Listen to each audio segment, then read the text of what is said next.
We are moving back to the downside. The Fed's Bostic making some comments right now regarding what is to come in a couple of weeks at the July meeting, saying everything is in play, and then referencing a 100 basis point July move possibly from the Fed. There was also some budget data just came out there right at 2 o'clock that seemed to push this market back to the downside. But Bostic also saying, I am not committed to a single course of action and will allow evidence to guide the decision making going forward. But obviously going to be very important what's to come now.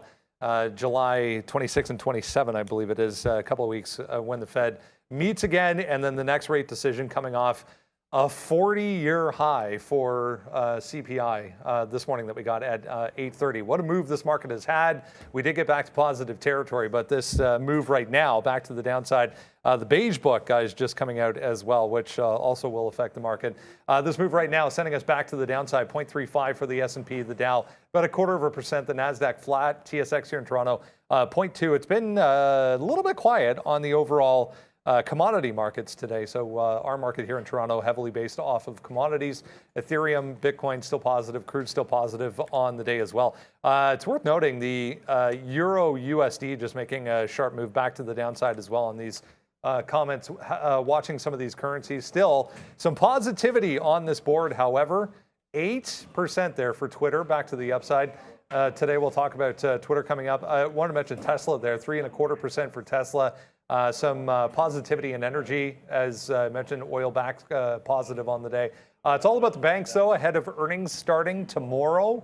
We'll get the first of the big banks coming out tomorrow. We'll get more on Friday. We get more then on Monday morning as well. I saw BAC set for Monday morning earnings, so mark that down. Industrials here also back in the red, led by all of the airlines. So busy afternoon, lots to get into here. We'll kick things off with a look at some of the opportunities we were discussing this morning. Hope your day is going well. Neil is on standby, practicing his swing right now. Maybe we should tell Montoyo, who got fired today from the Blue Jays. What's that about, Neil?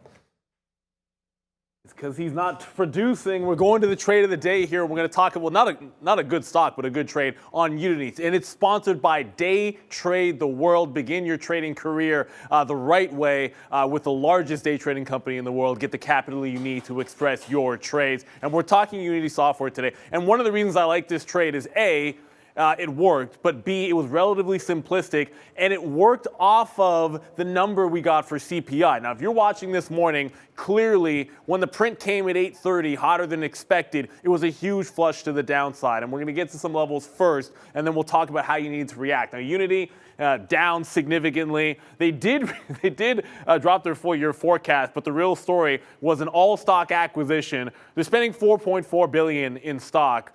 When their sales are 1.2. So that tells you what you need to know with Unity software, and they don't make money. But either way, to the downside, on your 60-minute chart, not a 15, we're using a 16-minute chart this time, you can see a previous support level just below this 35.5 area, and then we'll have a look at this higher low. When it made this bottom here at 32, you had a higher low right there the next day that showed support on that last little flush, and that's about that 32.65 to 32.70 area. Those are the two levels that I was watching this morning.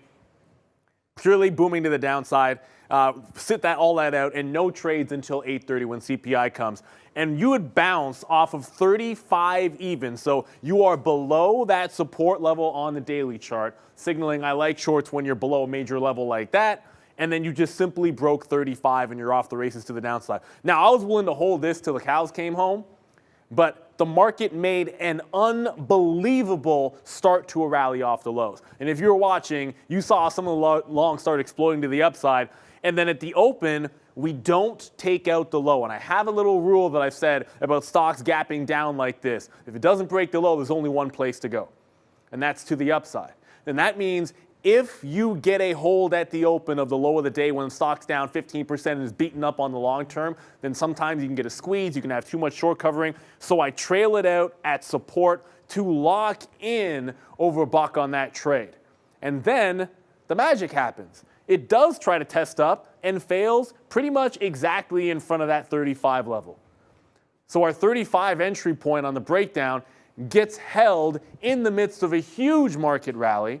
the market goes all the way from complete catastrophe to booming to the upside, and a lot of stocks are breaking out, and Unity rejects. Get the first consolidation off a rejected break and hold till the cows come home, except for my trail out just before we came on at 33. Now, the reason I put that trail in, I'll show you that higher low all morning long. We just could not break anywhere below that 33. So there was a higher low the last time it flushed out, and I was respecting it. When we made that last-ditch bounce off of it, the market started coming back in, and I did put a tight trail. Still a chance it could break that low of the day, but the key thing here is I was able to get out of the trade in case it squeezed to the upside, lock in the profit. But once it reestablishes your level, just make sure you get back in. One of the ways to take advantage of making more than one trade a day, tens, hundreds of executions, is to be able to have that kind of nuance. You're not going to sit there having to hold it through because I'm only going to have that short. It's my only trade of the day. No. I'm going to get out. I'm not going to let it turn into a loser. But if my level reestablishes, if my reason for being in the trade comes back, then I'm right back in the trade, and we're holding it almost the entire day. Unity, I don't like the deal. The market doesn't like it either. But there were multiple ways that you could have got into this short today. Big move coming off here to the downside still for the market, guys. On these comments from the Fed's Bostic, Raphael Bostic is the Fed chair for Atlanta, saying 100 basis point basically on the table now for July. So I want to show you this right away here. Remember this morning I showed you this. This is 75. This is 100 basis points. It was flipped. It was basically 80-20 the other way. So these comments right now have flipped it once again back the other direction. So now a 70% chance, according to the CME Fed Funds tool, that we'll get a 100 basis point move coming up in 2 weeks from the Fed, guys. So he is still speaking. So we will monitor what happens here. But the beige book coming out very, very negative, both on inflation and on GDP growth going forward as well. So not a good look here going into the afternoon. That makes, oh my goodness, like that makes my trail out on Unity look even worse, because like that comment came right after I got out. The only good news is I just got into a firm short, so at least I got one thing short because it's a firm. But wow, like this, before that happened, we saw what was going on with the market. Like that was a recovery, that was a bounce. It looked like we were trending to break out some of the highs. And then, of course, a little bit of a rug pull. So as usual, you got to watch out for those comments, right? But at the end of the day, there's still going to be tons to trade. You know how I know it's going to be an active day? Because I heard Pratt near the end of the show. He's like, I don't really see anything happening in the market. And when that happens, you know we're going to have a crazy close.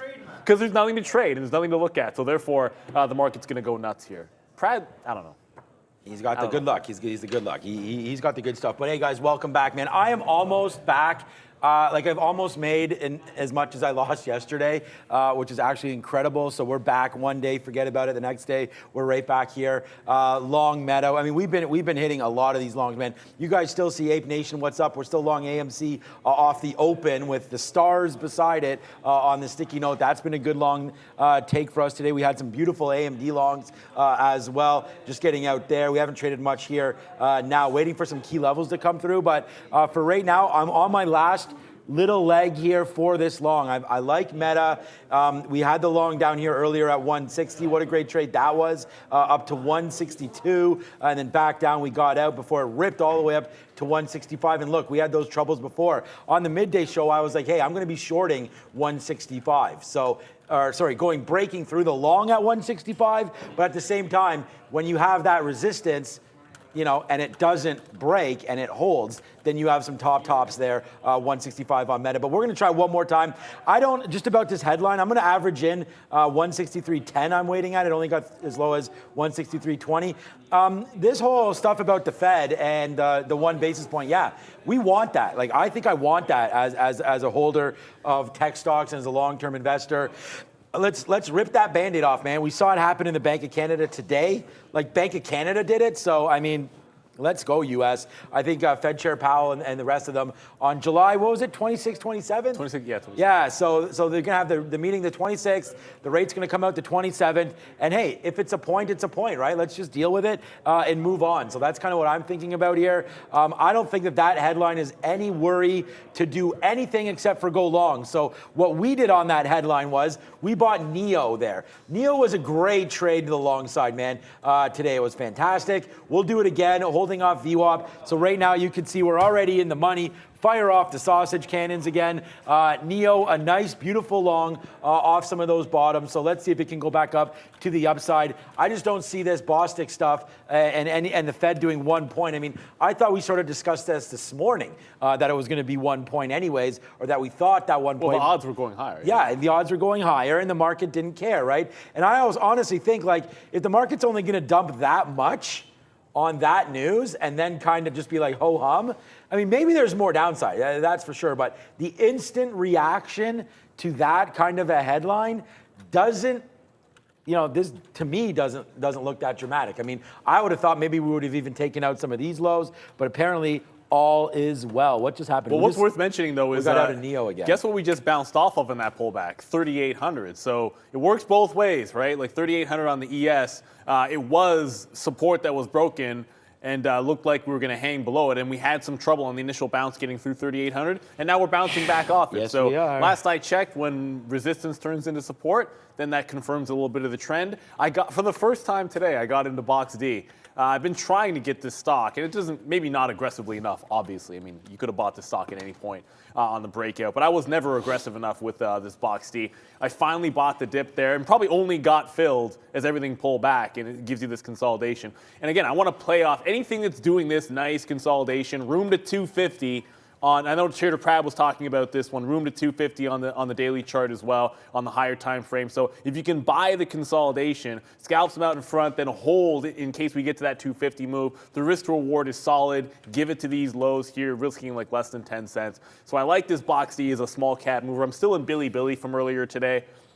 Bought some dips in that price, so it's actually still working out for me. But a firm short is just off that 21. But one stock that I think we can't ignore, to be sure, and I'm going to come back. I know you're looking at AMC, and I don't want to forget about GameStop. It broke this top, this double top at 142. I had a short, was able to make almost $1, and then got out, and then took a bit of a hit when it broke the high of the day. But it got to this wick high from yesterday and has rejected it.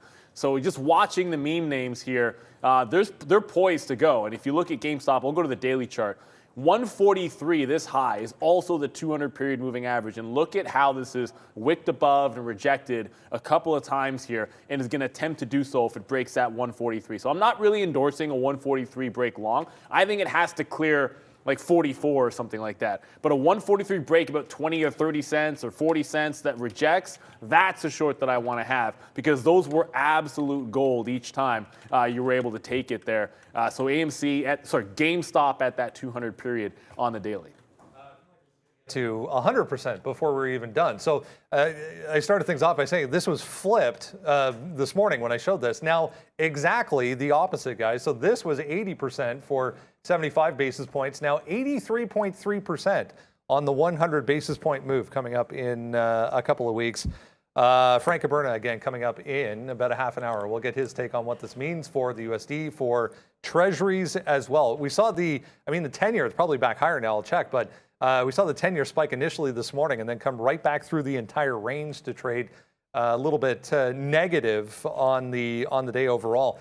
Unity, Neil was talking about it there, down 18% now, also at day lows on this move in the overall market as well, off this disaster of a deal this morning.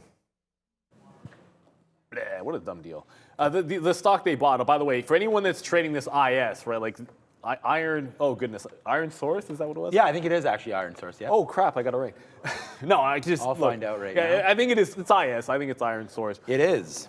If you're trading this instead of Unity, that's not the route I would go. I think Unity's a little bit more exciting, but just understand that it's an all-stock deal, meaning they're just tied together, so they're going to go lock and step. And what's interesting here that I'm only really bringing it up is Unity just made a fresh low, and this IS is managing to hold above VWAP. So kind of a little question. Like if Unity were to break, I suppose like that 31 even or something significant like that, and this is still above VWAP, then this would be a short. Like if it gets too far out of hand, the correlation there, then I think there's a bit of a sell opportunity in this IS. But that's essentially going sideways and not doing much of anything. Unity, as I said, I'm not terribly happy about the trail out, but I was just following my rules there, and ultimately it held that low enough times, and the market was feeling like, the market to me was feeling like we're going to go back up to retest those highs. And I had a trail in, and I just kept tightening up my trail for the last hour and a half when the market felt strong.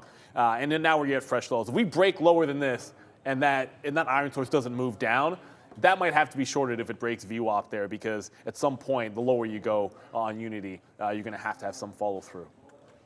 First of all, shout out to Chef Joe and everybody at Sinner's Steakhouse, man. Thanks for watching us. And you know, we're going to be here forever. And I don't know where they're located. I didn't get that part, but if I'm ever around, or if you're ever in Toronto, hit us up. Sinner's Steakhouse. I don't know if it's a... That sounds great.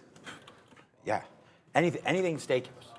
Sounds great to me. But yeah, today, and guys, welcome again. Thank you for watching. It means a lot to us. And thanks for banking on some of the plays that we've had as well. Yeah, Unity, the #1 stock here on the list with the deal. I said it was way too expensive. Go short, just go short. And today it's been all short all the time. AMC was a long day, and so was Twitter.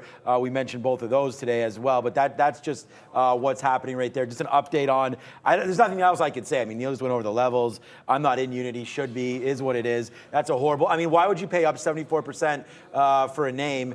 Like what Neil's even mentioned, that $4.4 billion. Like, I mean, I'm not a shareholder, but you know, if I was, I wouldn't be too happy about spending that. It's kind of like when Pinterest and PayPal, I was like, why the hell is PayPal buying Pinterest? Like, they got enough problems with themselves, let alone buying these other companies that are also similar situations with the consumer and so on and so forth. So anyways, that's what's happening right there. But I always think that when the market does this to you, when the market makes a move that you don't believe in, you got to go back to one more time the best stocks in the place. And today was NEO, man. NEO's up 2.23%. I mean, as far as names that I trade, there's not going to be many that are up more than this. I don't think AMD, AMD's my #1 stock. We're going to try to add NEO to that, or try to get NEO to take that out today. But AMD's my #1 stock. But I just went back and was like, okay, NEO, let me see what you got. And it basically gave me the exact same fill again. I don't know why I didn't average down there. I don't even have a bid to average down. I should have.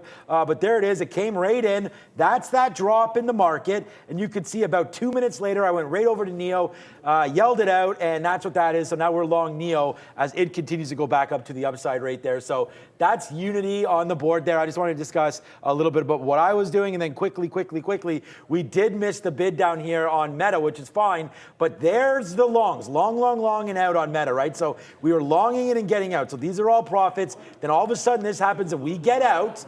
But we got right back in once I assessed the damage, figured out that I didn't think it meant that much. So we are right back in right now at the same price we got out at. Let's see if this can make a difference back up to the upside for Meta. I like the long in the market here, man, and I'm not going to give it up. So let's see what happens. If Meta does crack 163, different story. But for now, let's stay net long. I'm long AMC, I'm long Meta, and I'm long NEO, Brendo.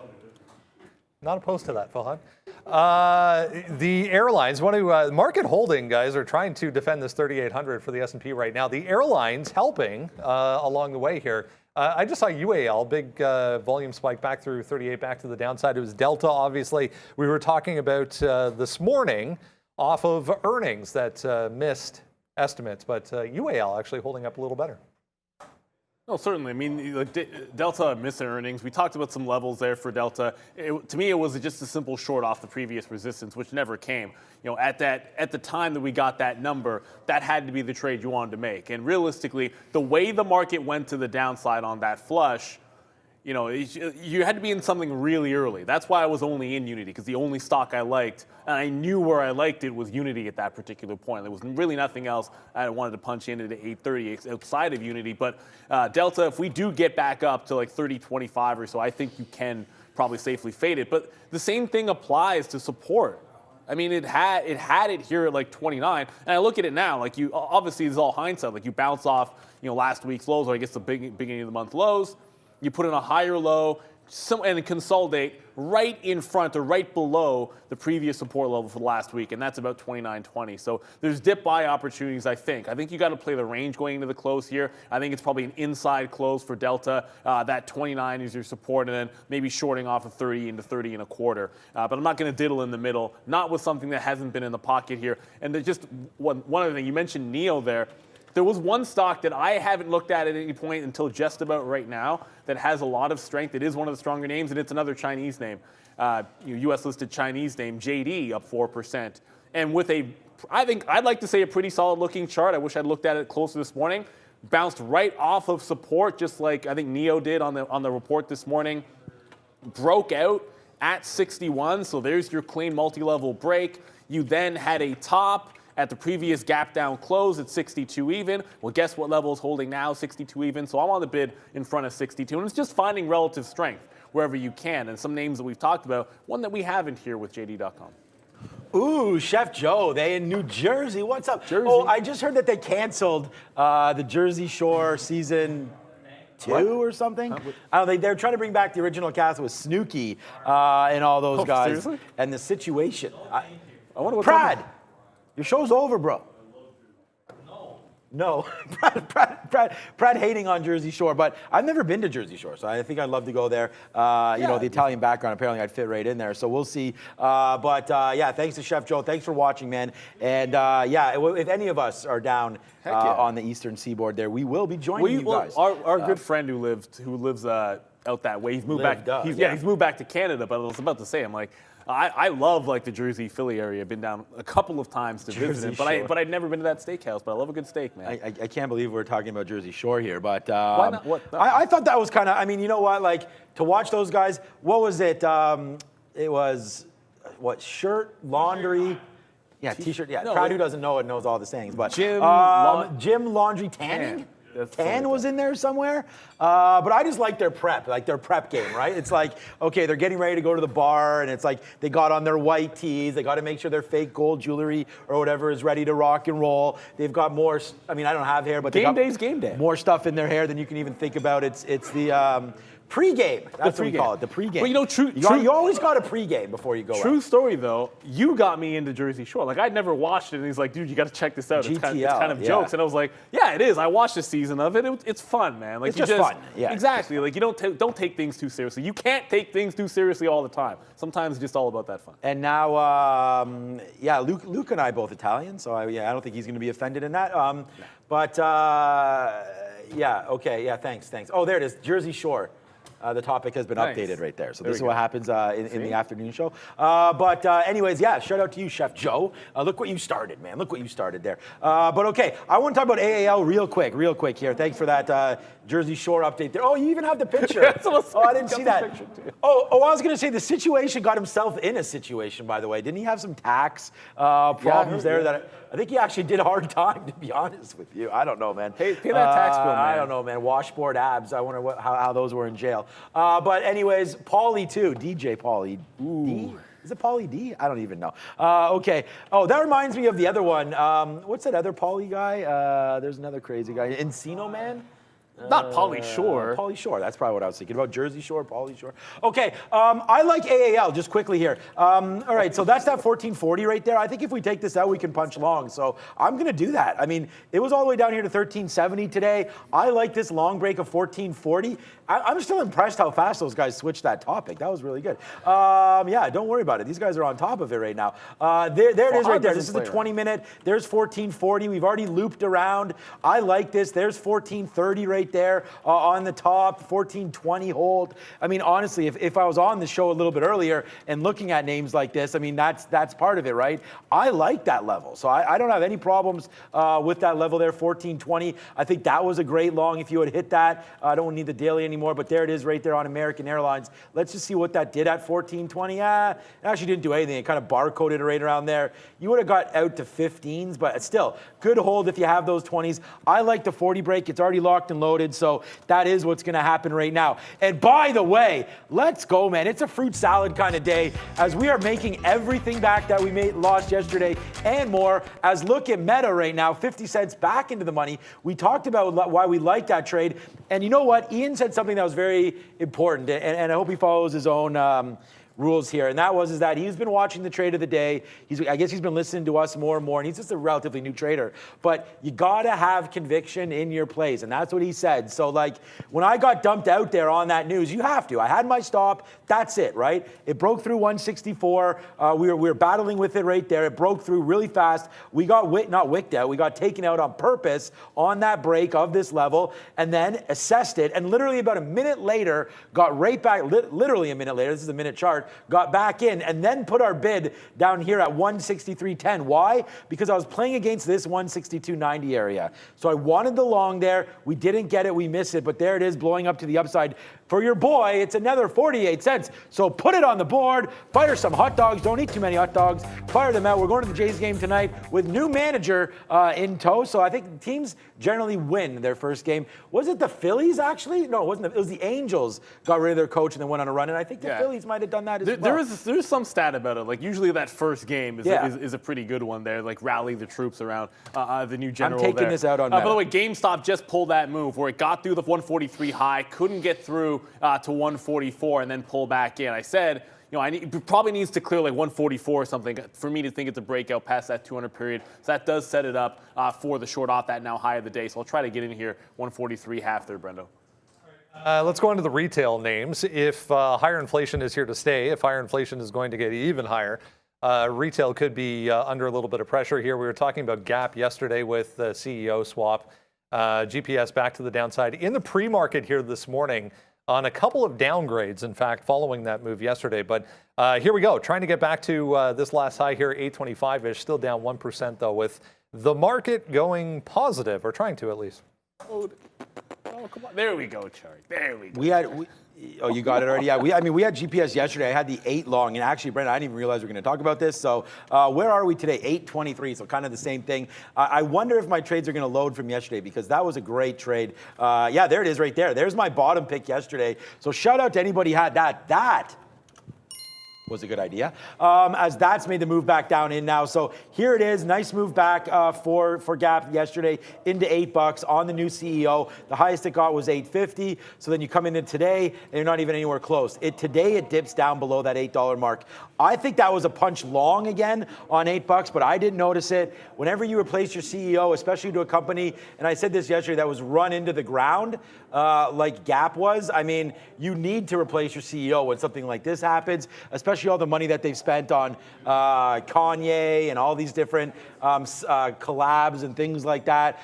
Gap really has misfired a bit here, and it's misfiring again here today as it's down 1.2% and keeps going lower. For me, it's nothing. I don't really ever want to trade this name unless there is significant news. And I know it's day 2 off the bounce, so only thing that I hold out to be true from that bounce is that the $8 area looks like it wants to hold. So if that's going to be the case, that's great, man. I think you got to look out for that hold there at 8, and maybe that's going to be a long. I mean, like I said, I feel that new CEO definitely had to happen. So when you make a change like that into a stock like this, I think you can start to respect some of those bottoms. So for me, Gap is a decent play, and I would stay. I mean, I don't know what people's positions are, but I would stay net long until we break through $8 on GPS. Yeah, it's a wick off bottom. Like that's the setup that we like, right? They reestablished the support level until it breaks that. You got to be thinking about longs on a name like that. Pretty much every single time I see that setup, I'm always thinking like that same thing. It's like wick bottoms have run stops and essentially relieve all the weak hands out of it, that kind of a thing. And now you just kind of look for that upside trade. I'm in that GameStop. I'll give it to 144, which is approaching right now. And this one could be a bit of a runner. I mean, I fully acknowledge that above this price, I'm not saying you have air. I'm not saying you have an air above there because you have 150 looming and you have some wick tops, but certainly that's like that obvious stop. I wanted that play pretty much after I saw this happen on June 24th, I was like, I just want to take that trade. If it breaks and then fails that break, I'm going to get in the short in between, and I got the short in between. If it takes out 44s, no stubbornness, just going to cover the trade and get out of it. Oh, I want to note one more thing. Before we get out there, I mentioned Billy. I got back into this one. This is actually bouncing off its 50-period moving average on the daily. I am also bidding the stock off the higher support. Like I bought the dip here in front of VWAP. We bought the dip in the morning off of 24. But now I'm actually a little bit more aggressive, picking it up at 24.60. So just kind of ticking it up just a little bit here. And there goes GameStop. It's now gonzo. Looks like that one's going to be through that 144. The question becomes, does it have room for a continuation? I'm not saying it goes to 150. Like, that's not what I was sort of meaning there, but there is a pretty significant break past that 200-period moving average on GameStop looming. I'm out of the short. Let's see if the long has any juice. All right, so in and out of the short. Go ahead, yeah. That's okay. I was just going to mention, guys, the market, as I was mentioning, the S&P back to positive here. I want to mention this real quick. I know I had Microsoft. Maybe we can talk about both. Microsoft, 250 holds again. Big level for Softy. Tesla here, 3.5% back to the upside. 725, a bit of line in the sand. This was a note from earlier this afternoon, 2:30. Panasonic's going to build EV battery plant in Kansas to service Tesla batteries. Also worth noting. I'll double check. I think it's the 20th, but Tesla earnings coming up as well. Tesla, yeah. I mean, we're back in earnings season. Yeah. Yeah, we're back there. I just want to update. I mean, if we're talking about Tesla, NIO is now starting to rip upside right now, and that's going to be another one for us to sort of celebrate here, because that's going to be a good one as it's come back in. And then, by the way, guys, I mean, case closed on this one. Bang for META, Meta. That continues to go to the upside, and I don't. And again, like I was telling you guys yesterday, man, that I took that big hit on Microsoft and was here to show you every single trade that I made, and I'm showing you every single trade that I made today. We are positive, and positive pretty big on every single name. So like, don't take yesterday's losses or yesterday's victories too much, right? To heart. Like, you have to stick with your game plan, stick with how you trade. Be who you are, and the rest will come. I mean, trading's not for everybody. And, you know, like, if you're going to trade 10 names and be negative on 8 of them, just go back into simulation. You know, figure out. I disagree with that. Okay, that's right. Because your win-loss ratio matters for that. Yeah, like, let me finish. Yeah. So if you have 8, if you're trading 8 symbols, right, and you have, and what I'm going to get to, I think is what Neil's going to talk about too, is that ultimately, it's your net at the end of the day that's going to matter, right? But that's why I stick with the same stocks. And literally today, you know, I don't worry about my net. I trade what I trade. And then you look and you say, because if you're going to trade 8 stocks and be negative on 6 of them, but positive on 2, you could still have a net positive day. I just don't like that ratio, because, you know, it means that realistically, 6 of your 8 ideas didn't work. But you have to share size appropriately. I just don't know how to share size appropriately. Like if I'm going to go long on Microsoft yesterday and it continues to tank on me, I have my levels, I have my outs, right? And I'm going to lose. And I lost 20% of my daily goal there. And I told you all about that, right? So I think that when you're staying sort of humble with trading, understand that if you stick to your goals, and I didn't share size down today or anything like that. I just came back, I stuck to what I believe in, and I traded the way I trade. So I feel like you gotta have some positive momentum in your trading, and then when you get that, and I mean, right even here, I'm talking to this guy, Blind Jedi, right now. What's up if you're in the chat? He's telling me right now, man, he goes, I learned a lot from you. You know, I helped me improve my trading skills. That's what it's about. It's about improving your trading skills. We don't show our nets here. You guys have to sort of assume what we're doing.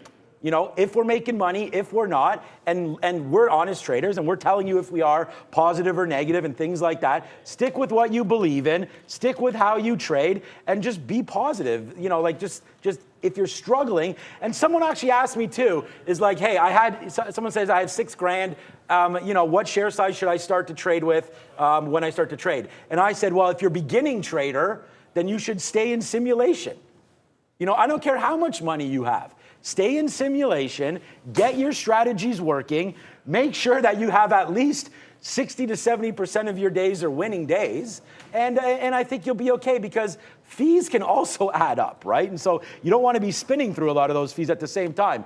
But wait, hold on a second. Netflix has selected Microsoft as an advertising partner. So right there, man, that should bump up Microsoft right now back to the Greensville. I will wait for that story. Brennan just had it there, but that's better for Netflix. Yeah. Yeah, Netflix has selected, just broke $2.50. Yeah, no, I think it's because they're ready to go with that service, right? I mean, they're going to go with that ad-sponsored service there. So Netflix definitely on the move back to the upside. Did you just take the longest? You're getting active there. No, well, Netflix actually just jumped. Like, we'll go to Brendan. Brendan, you got the actual story, but Netflix just broke the high of the day. I'm coming back in front of 175 on Netflix. That's early morning support. That's your resistance here. So any kind of a dip, I want that. I'm not punching long into this overhead resistance. It has to break 177.50 for it to make that next jump up. I'd rather be buying dips on that, Brendo. Just be a little bit careful with this, and I'll show you why. It's a Bloomberg News reporter tweet. And we've seen this before, and it's come up to be absolutely nothing multiple times. So there's that. But they also said Microsoft as a partner for new consumer subscription plan. So I guess the consumer side going to Microsoft for the actual subs, guys. But again, it's a Bloomberg reporter tweet saying this right now. There's part of me that wished I didn't hear that, because the last couple of times we had news like that, it absolutely burned us. And then like it just sort of came back. It's like, oh no, there's nothing there. Just back to the talk we were saying there. I will say this: like over 20 years, I've seen every single type of trader you can imagine. And there's some traders where I knew a guy who was profitable for 10 years as a trader, and when he was down, I don't think he had like 80% of his days that he was down, he'd get stopped out. Think about that for a second. That being said, if he was right, he was just constantly adding to his position. He just let it ride, and that's an extreme example. But sometimes you may use an extreme example to make a little bit of a point there. And at the end of the day, like most traders have, realistically, in terms of just an actual trade basis, like 55 to 60% is a good rate, because you're not trying to get 1-to-1 in a trade. You're trying to get 2-to-1, 3-to-1, 4-to-1, those types of trades. And for traders that do things like I only take breakouts, I only put in tight stops, then suddenly they don't care if they have if they go for like 100 break and you're holding for 110 or something like that on a bigger time frame, then that's fine. You can actually get away with a 20 or 30% win rate if you're holding for 10x. There's all kinds of strategies that I have seen work. You don't want to get married to only one way to be able to trade. I'm now for sure only going to be buying a dip on Netflix. I don't want to be buying any top. If we're dealing with one of those Bloomberg stories. It's just been so many times that the rug has been pulled after like 10 or 15 minutes on one of these that I don't want this happening again. All right. I'm just reading back, and I know I was talking about trading there and being profitable and everything. I just want to give a big thank you to Crispy Trader, man. It means a lot. Obviously, a big thank you to Playmaker there. A big thanks to Gabriel there. I used to sit beside Sean when he was day trading. He is by far the best teacher you can ever ask for. Who is this Gabriel A? I mean, is that... Gabe. Yeah, but Gabriel, but not Gabriel. No, there was a... Well, I remember Gabe. He worked in the back office. Okay, well, He played poker. He played poker with us. Okay, well, Black hair, you know Gabe. Black Gabe. guy, you just said? No, black hair. Black hair? You know Gabe, man. Oh, Gabe! Gabe! What's up, Gabe? Like this guy. I know you know. I went to the bar. Yeah, I've gone for drinks with this guy. We used to grab coffee. Yo, what's up, Gabe? Yeah, Gabriel. Okay. You never called him Gabriel. Hello. But he used to sit beside me. Yeah, he was doing day trading. He's by far the best order and best teacher you can ask for. God bless you, Sean. Good bless you. Good bless you, not God. So thanks, Gabriel. Okay. Woo, sorry about that, buddy. I forgot about that, but thank you, Brendan and Neil, for that one. That does mean a lot, but I was just going over some of these, and that means a lot, man. Thanks, Bradley Taylor. Thanks, Chef Joe. I mean, all that kind of talk, man. I mean, that's why I'm here to do this. Like, it was crazy. We've been really blessed to be able to show you everything that we do here live on the stream, and I'm like very, humbled by some of those words, because it's really the truth, man. Like I sit here every single day and I love this job and I love trading, and I hope it comes across, and I hope the teaching does as well. I mean, that's why basically I started, running the trading floor development team, which was helping offices all around the world, and Gabriel knows about this as well, and that's sort of the passion for what drove the start of this show, right? So I mean, I'm glad that it's transferring over, and as active as I get when the trades are moving, a lot of that's just for entertainment. So I do respect what you said there, Gabriel, and thank you, Rolling Records. I mean, this is good save you, Sean. That's hilarious. Okay, so I just want to say again, thank you so much. Who was it there? Rolling Records. Sean changed my life forever. Okay, that seems a little dramatic, but I do also appreciate that, my friend. So let's just move on back to the market. Thank you so much for all the love, man. It means a lot. And meanwhile, ding! See, now I go into the trading side of things, and there it is, man. Meta, dollar in the money. Like, this is what we're doing, man. Like, we're trading these names. We're believing in our positions. We're getting excited. We're teaching. We're having fun. We're entertaining. And there it is right now. Meta, right back to day's high one more time. I'm going to hold on to this one. I like a 165 break on this. I've said that over and over again, but since I'm already long, I'll probably hold it. We've made back what we lost yesterday. It's been a great, great day.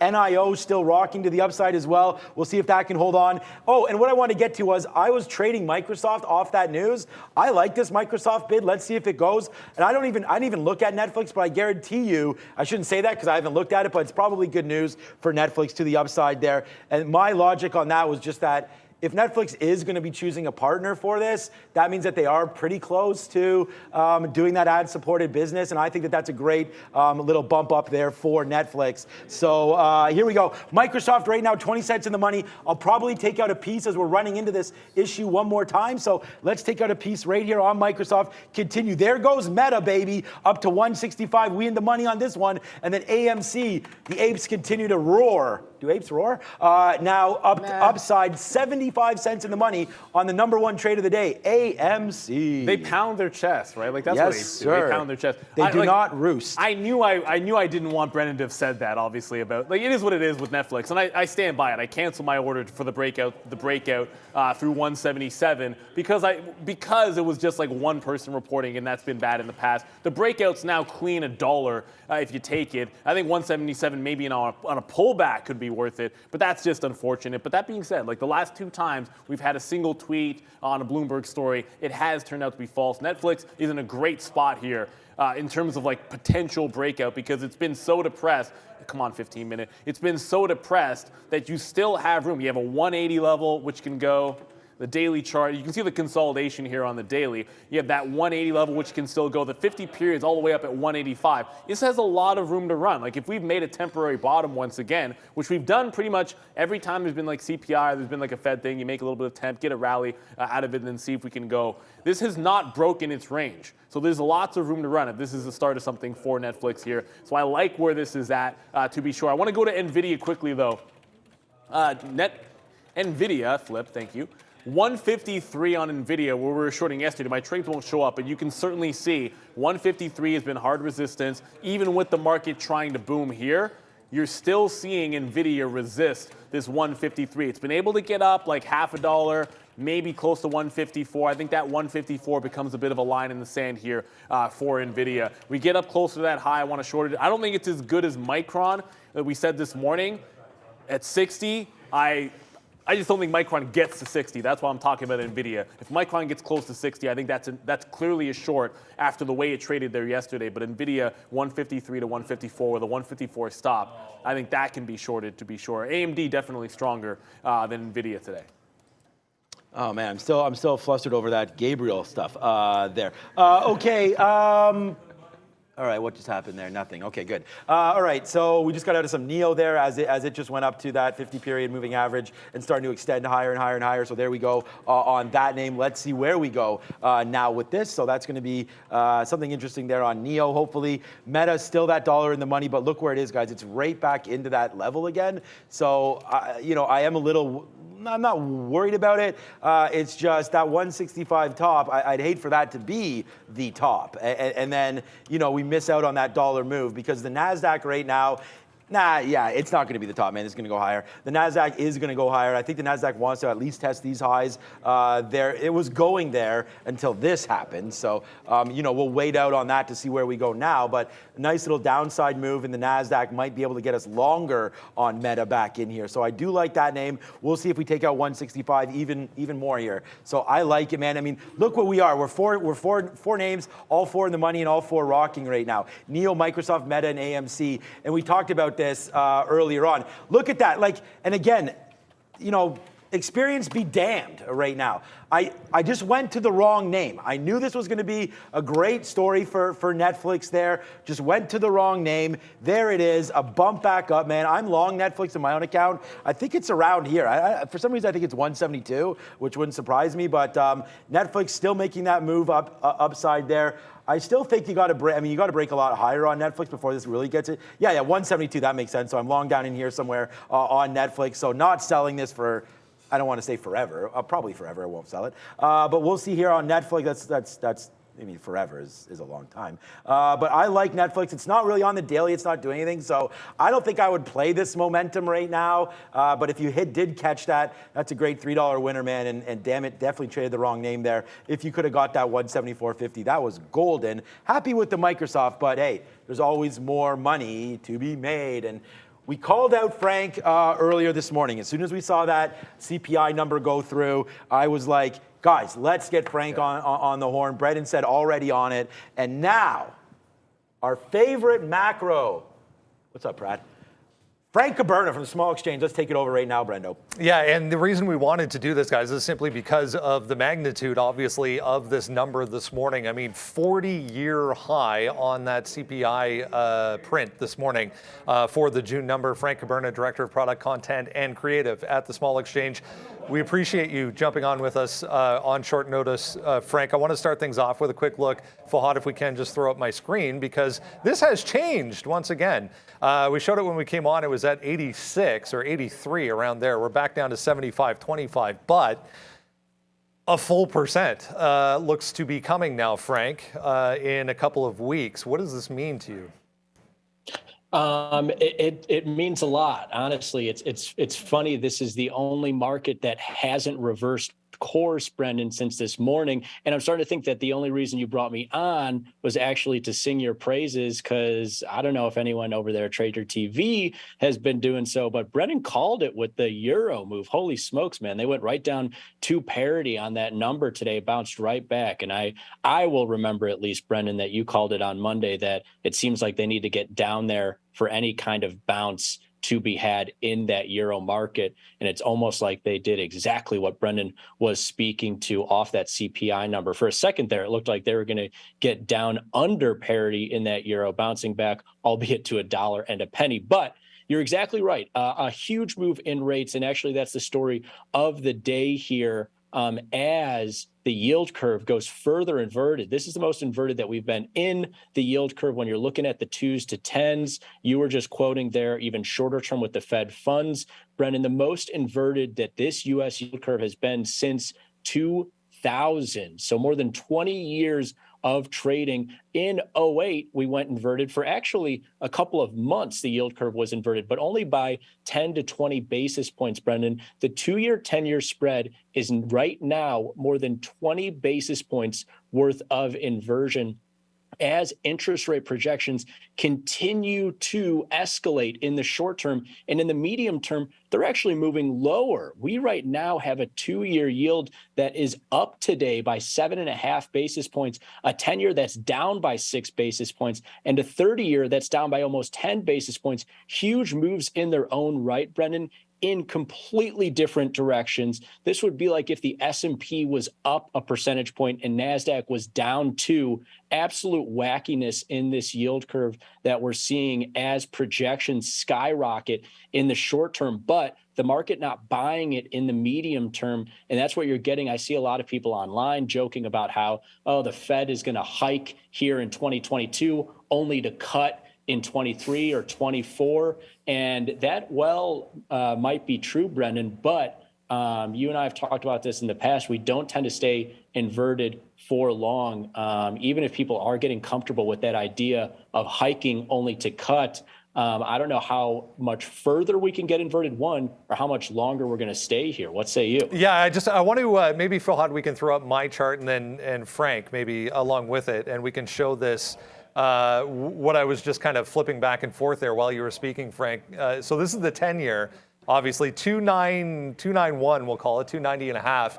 This is the 2-year, 3.14, we'll call it, to the upside. So For those who may be not understanding this, it's the spread between the two of these, which is typically the other direction, right? And that in itself is inversion. So 2000, as you were saying, was the last time it's been such a wide spread in the two. To shift gears a little bit here, we have obviously the rate decision coming up in a couple of weeks here from the Fed. The last time, if we were rewind the clocks, we got the CPI reading hotter than expected. The following week, the Fed hiked 75 basis points. I mean, we just saw, the Fed rate tool at 75% for 100. I mean, it's looking like that will be the case. Yeah, and the interesting thing with this stuff is, Brennan, don't get stuck in the mode of, oh, it's the highest odds outcome, so that's what has to happen. Keep in mind that these odds shifted literally in the last 24 hours. So yes, they can shift back in the next couple of days. What we have seen, though, is if that Fed Watch tool or wherever you're going to gauge projections of next, or actually it's 2 weeks from now, I believe, is that FOMC meeting. Usually going into like 24 hours into the meeting, you'll see that probability build up to 90, 95, or even close to 100% in where they're most likely going to go. At that point, the story's probably over with, but we have 2 weeks left, man. And if the last 24 hours is any indicator of what we could get for the next 2 weeks, I would say this story isn't over yet. I know a lot of people, though, myself included, tend to get stuck in like, oh, well, the odds now of 100 basis point hike are at, I'm looking at it right now, 77% from that Fed funds futures. That's what's going to happen. I mean, yesterday, the odds of that occurring were literally less than 10%. These things can shift very, very quickly. You could have Powell or whoever come out tomorrow and say, oh, there's no shot we're hiking 100 bips at a shot here in 2 weeks. And you'll see those odds come fully out of it. And that's reflected. What's really nice is that's reflected in the futures that you're trading out there, be it the small 2-year or the Fed funds futures or the other Treasury futures that you have out there, Euro dollars as well. So you're seeing these odds move real time, which is to say they can shift back and forth. They can get up to 125 basis points by 2 weeks from now. They can move back down to 75 bips or even 50. But yeah, right now, almost 80% chance that they get 100 basis point hike in the next month's meeting here 2 weeks from now. Is that where you're putting most of your eggs at this point? What are you thinking? Well, I want to get your thoughts on what else happened today. And the answer to your question is absolutely, because, I mean, we saw the Bank of Canada at 10 a.m. our time anyways come out and do just that, go a full 100 basis points. No one was expecting that. We've, seen similar language from the Bank of England and also the ECB as well, and more leaning in that direction. So, I mean, it would make sense at this point. Like we were talking a little bit early on about, they need to tear the Band-Aid off here. Yeah, and that might be it. But what'll be really interesting is you're seeing the run up here in projections for that 100 basis point hike, and you're seeing 10s and 30s, like I say, come off, 7 to even 10 basis points. Also, keep in mind when they had this 75 basis point hike a few weeks ago, you saw on the hike day rates get smashed, and you saw them fall precipitously in the weeks that followed. So keep in mind that I tend to agree with you there, Brendan, and I think they will probably rip that Band-Aid off. Maybe they hike 100 basis points in a couple of weeks here, and they hike another 100 basis points by the end of 2022. That's what the odds are saying. We get up to 3.5% by the end of the year, and that's where the curve flattens out and actually comes off a little bit. But the price action around these events isn't going to be straight up in rates and straight down in equities. I think this is creating a really nice opportunity for the day traders out there. I mean, today, one of the best day trades that I've seen in a while, Brendan, where you have a number come out, the highest inflation reading that we've seen, like you said, in 4 decades, and a number like this. If you were to just tell me that number and say, Frank, where the market's going, I would have to say stocks are down huge, dollars up huge, and rates are up huge. And that was the initial move. Everything reversing course. Same with gold, down huge on the number, bouncing back to now be up. What is gold up here today?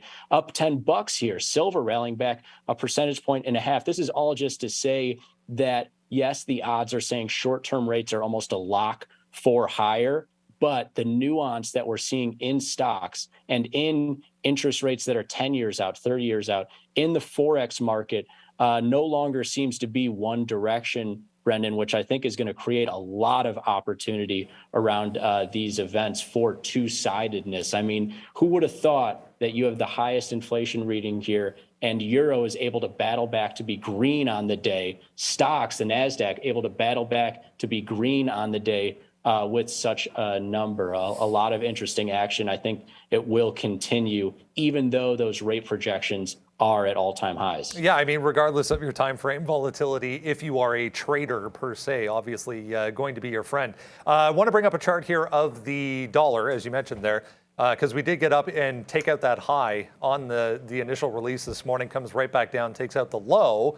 Now we're chopping around these comments from, I guess it was the Atlanta Fed Chair, Bostic this afternoon, kind of pushing this back to the upside once again. But what does this mean? What do we need to know here for the dollar now back to this 108 area? This is going to be a really interesting one.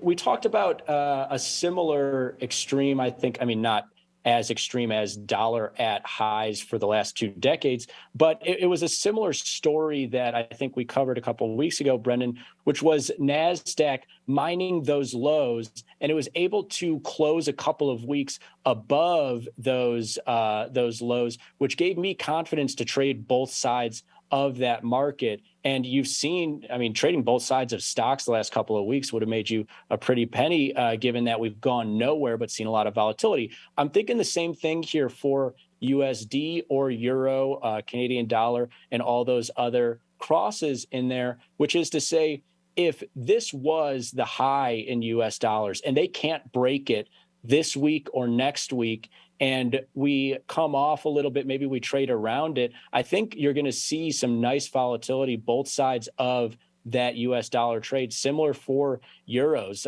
You and I talked about it earlier this week. We got down here to parity.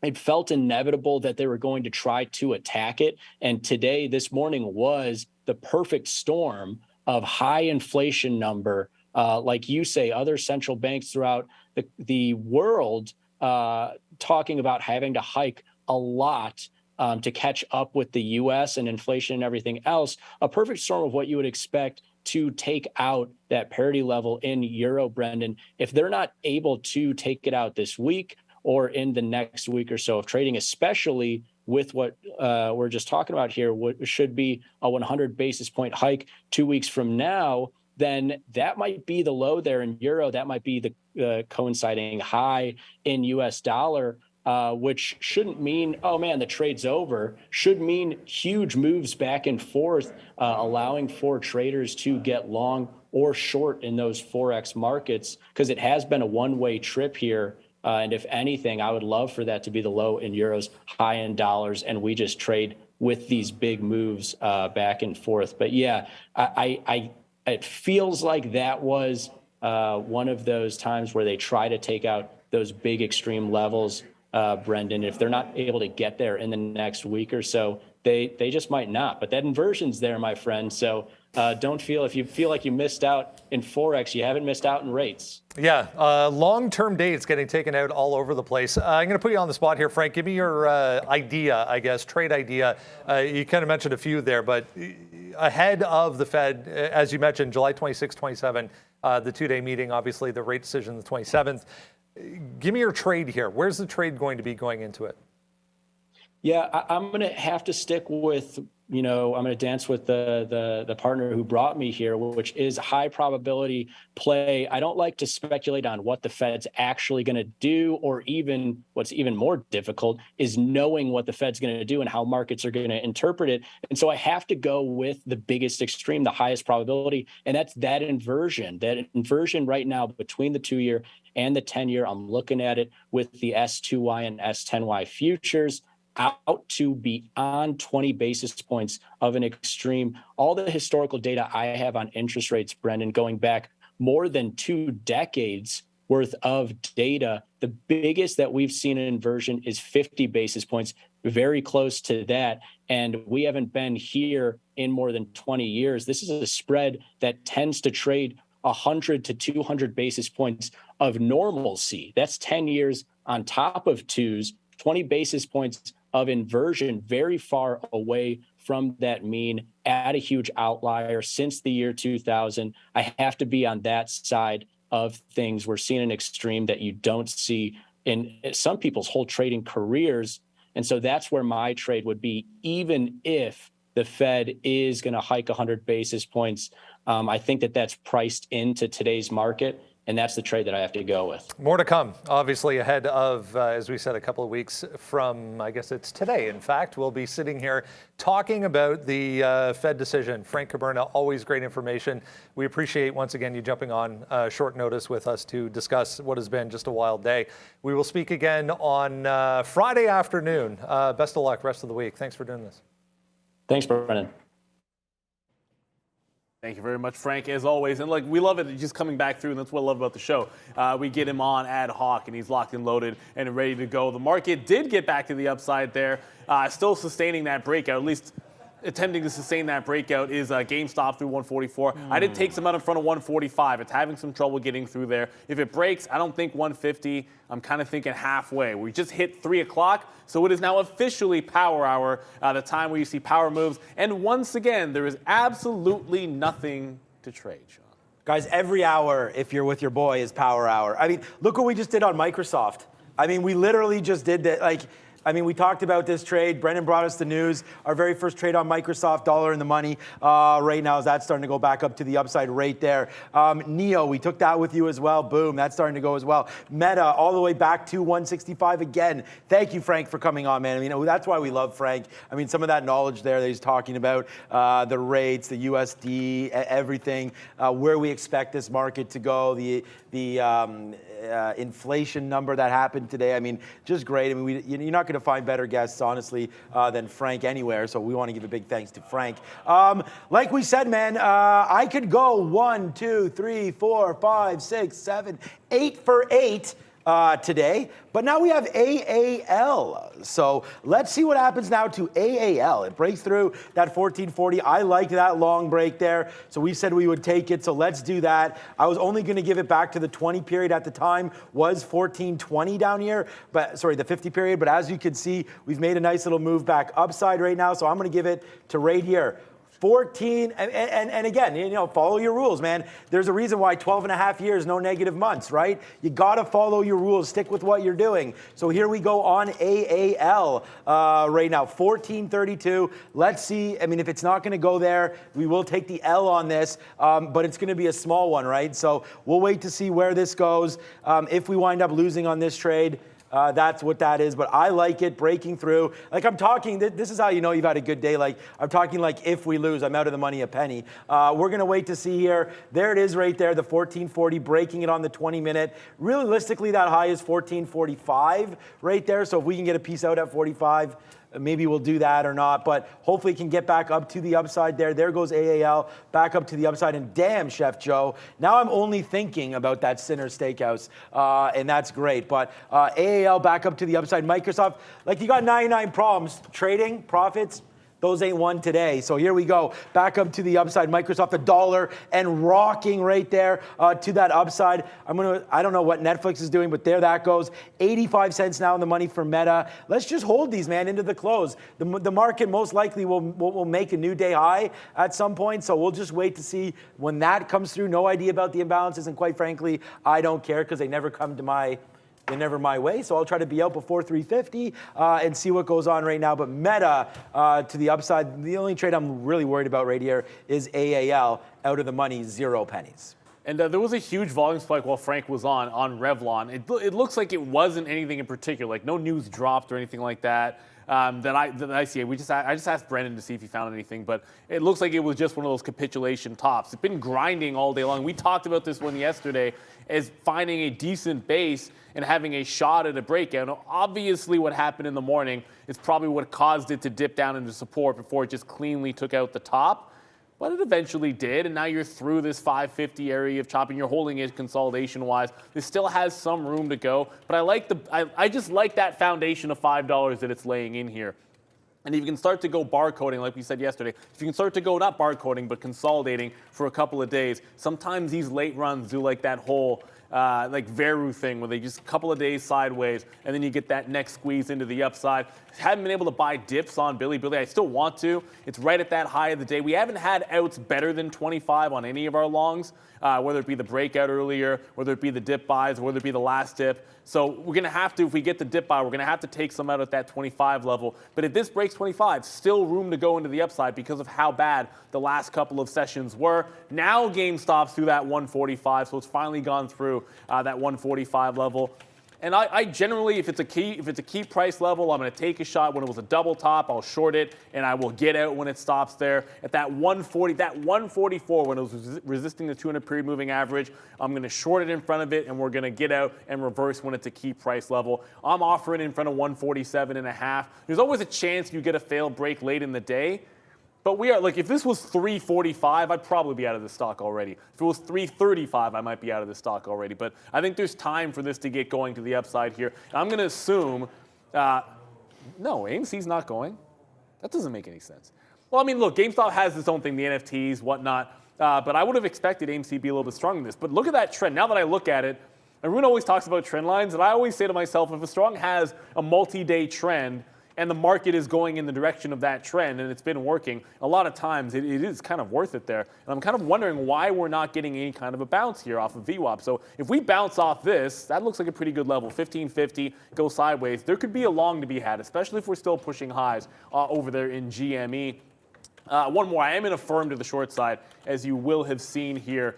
And while the market goes up, or at least attempts to get up here, this has been giving this 21. I played it 3 times this morning. I had 1 stop out, and then we just went right back to it in the afternoon. It's giving you 21s into VWAP. We'll just rinse and repeat this until it breaks back above, but don't want to get too... Look, if the market breaks higher, this 21 could go, and a firm, like most other things, has room to run. Like, that's a pretty large gap down that we had on a firm at 830. Why do I like to short at 21? Part of the reason is it hasn't been able to recover any of that. A lot of names have come off those lows and are retracing toward the highs at 830. This is still at the bottom end of the range, and that's why I like it. So a firm, until it breaks that 21, we're going to be short. All right, let's just ring the register. Another one for us. DJ Khaled is in the building. We're just gonna ring it right here on Meta. This market is starting to take down that 50 period. So is Meta. So we are now out of Meta right there, 164.45 for ho-hum, an 80-cent winner on that one. So we'll go balling on that one as we go. Microsoft, this is just a lottery at this point, man. We have 20% left on this ticket, and we'll just see where it goes. I mean, we understand that Microsoft's been weak. We understand the last couple of days this thing owes me a lot of money, and we will get some revenge on this name, but it won't be today to the long side, I don't think. I mean, we could short it too. No problem doing that. But right now, we're going to hold out a little bit of hope, but we will get out of that meta trade as the market is starting to break a little down here, right? So like I said, I mean, sometimes I just have to say I think it's going to the high of the day before it reverses. So it doesn't look like it wants to test it right now. Maybe we're going to back test a little bit and see if we can take that level down. If we get into here like 11,800, which is kind of coming out right now, it's got to hold this level. If it doesn't, then I think we'll test some of those lows one more time where we were on that Fed announced, well, not Fed, I think it was the guy's name was Barkin there. The guy's barking up a storm here and down to the downside there, upside on that, and now we'll see if we can retrace. So a little bit of a break here of 11,780 or something like that brings us back down there. So I'm going to get out of the way on Meta here.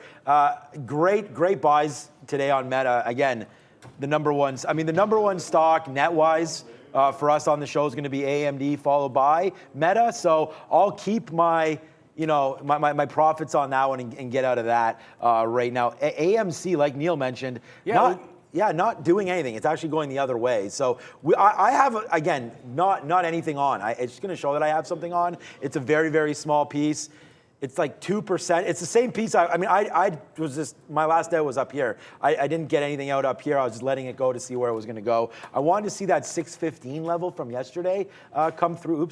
Come through on AMC, but that's just not happening. That was the level that I wrote down on the sticky note, not happening today. And here we go. You can find some losing trades on the board today, because here goes AAL, man. And it's pretty good when your only loser is going to be 8 cents, but we'll wait to see what AAL does here as it is falling back down in. So we could go 8-1 today on the stocks, but let's just see here. We're at the highest spot we've been at all day right now, so we're happy with the performance. But AAL, we thought we'd take a shot. And you know, lesson learned, and this is one thing. If you see up here, AAL's minus 2.8%.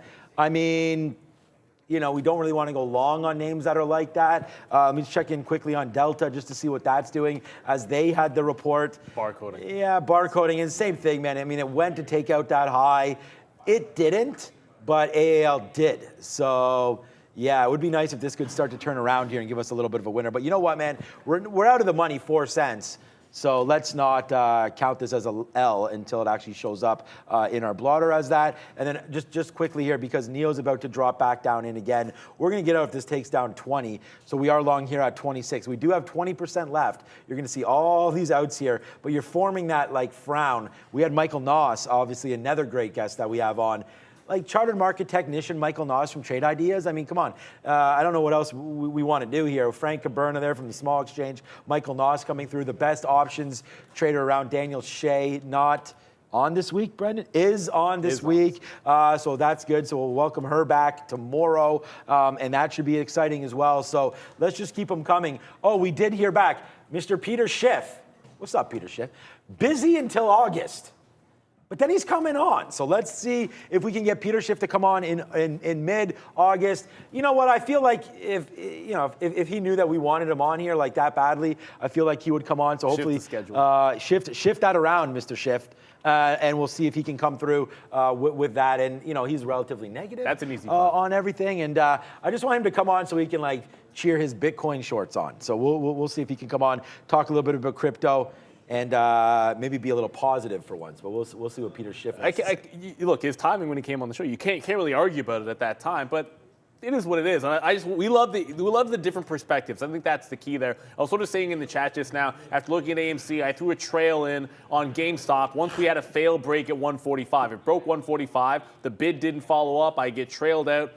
I'd rather take the dub. If we reclaim 145, there's going to be like a breakout high with a tight stop trade in there as well. So I'd rather stick with a more conservative approach or more conservative line there. I did want to go to Netflix because while Frank was talking, someone asked if there was a wick that was real on Netflix. And I was like, no, it wasn't a real wick. So these are what you're referring to down here at like 173. And Netflix is still going up. I got triggered out. I had a dip buy on Netflix, and that triggered out. So it's a real print on the tape.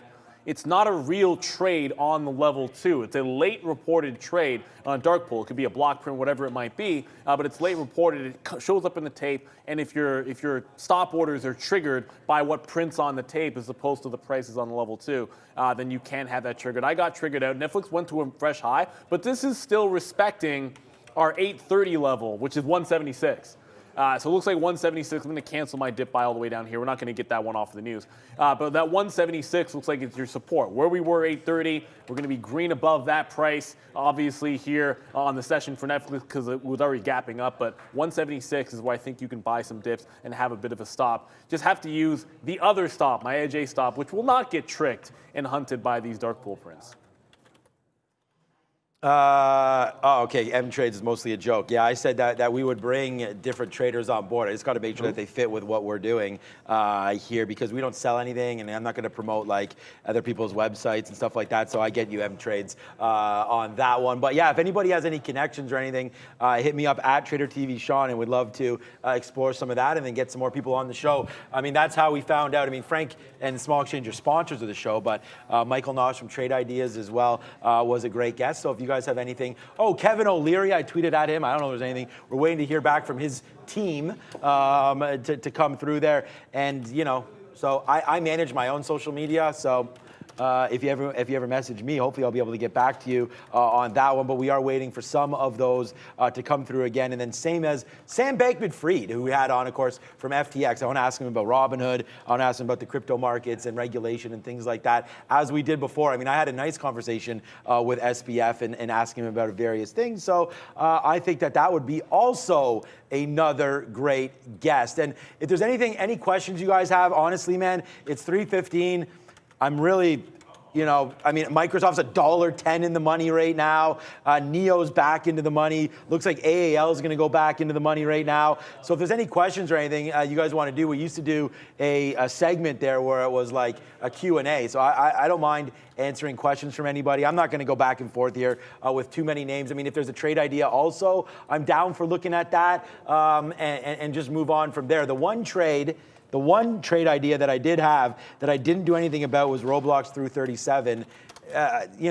We looked at that the other day. I really like this name breaking that $37 mark. But you see here on the chart, like it wasn't really overly sexy here on the minute chart, so I didn't really see anything. But that was a name because we had VWAP down there and we were kind of cruising to the upside. I was debating it right about here, so it was like about 220 or so, taking that break right there on Roblox. So I think that this is a name that I definitely could look at on Roblox. I really like it. I think once you get going in this market, like someone asked Pratt on that show about where we thought the market was maybe going tomorrow. I believe it was the Indian market. It's going higher, is what I think tomorrow. Let's see how we close. I mean, we still have 45 minutes, so don't at me on that. Let's see how we close today in this market. If it's a tank city into the close, then hey, let's change our opinion on that one. But for now, it is what it is on all these markets. And like Frank Caberna said, maybe I can steal his line. What say you, Neil?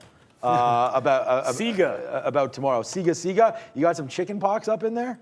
Monkey pox? It's monkeypox. It's monkeypox. Although, I mean, I guess. I think it's a derivative of I was going to say, chickenpox. I was about to say it looks similar, but I have no idea whether it looks similar. I should maybe Google it and see what the pictures look like for monkeypox. But Siga, someone was saying in the chat, Siga's moving. It's at $15. You'll see I am short 94s.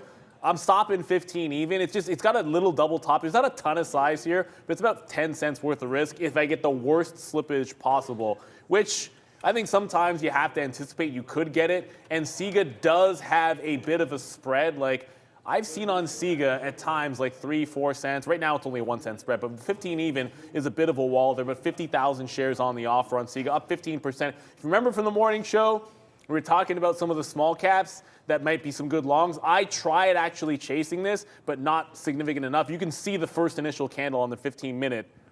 Chasing was hard. Like you just had to be in it or had to have your stop order set. And the only stop order I had set at that time in the morning at the open was when we got into that unity. I wasn't really looking to take any stop breaks, but Siga was a good one. If it falls from here, great.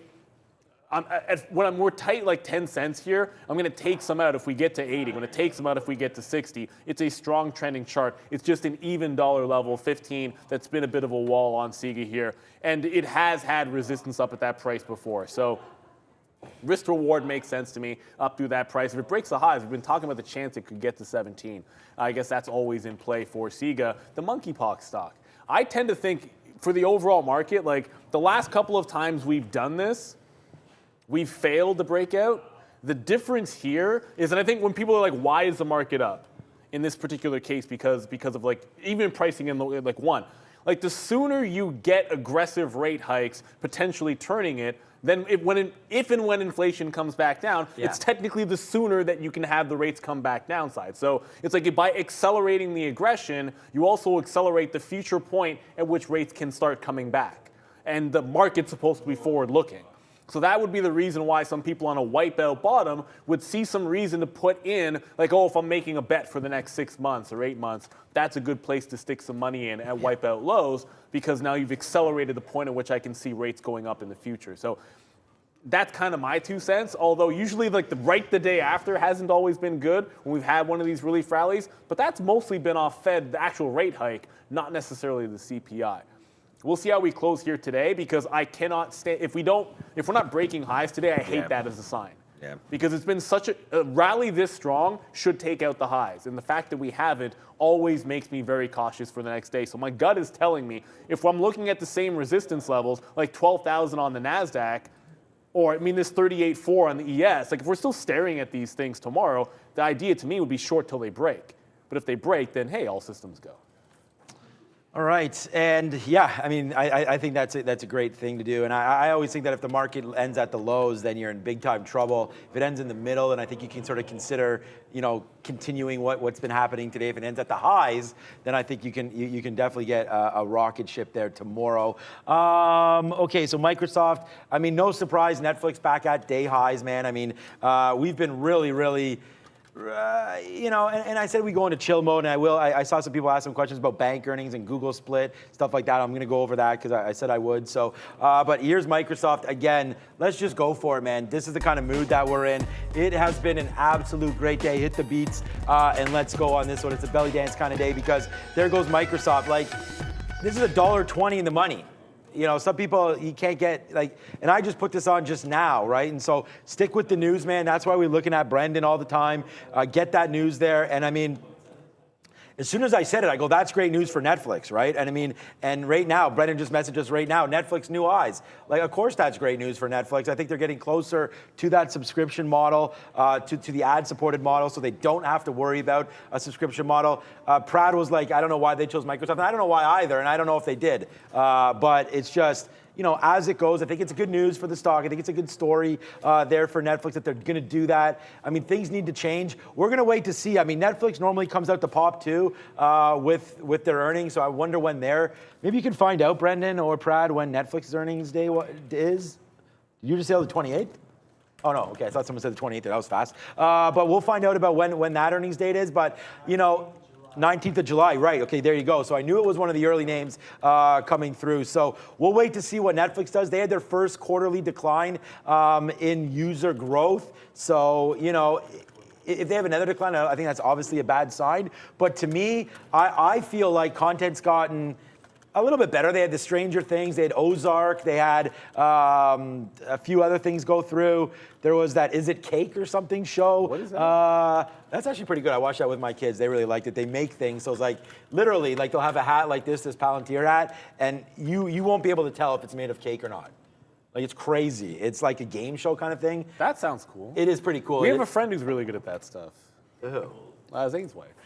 Oh, yeah, exactly. So it's kind of like that, but it's more, honestly, man, if you saw it. Maybe I need to check it out. I should. Stranger Things. Your daughter would like. Fire, bro. Like, I love that show. I haven't even seen the new season of Stranger Things. We're working our way through Ozark. You know what I was watching? Love Stranger Things. Oh, man, Bill Hader. What's that one called that he's on? It's on HBO Max. It's him. He's a hitman, and he's Bill Hader's a hitman. Yes, no, it's really popular, and he does. He's trying to get into comedy or acting. Again, I'll look. Someone will have it right here. Barry. Yeah, Barry. What a great show. So we're working our way almost through Barry. If you haven't seen that one, I feel like you're missing out for sure. I really like that. Yeah, there it is. So everyone, Belly. Yeah, Belly, a good rapper there.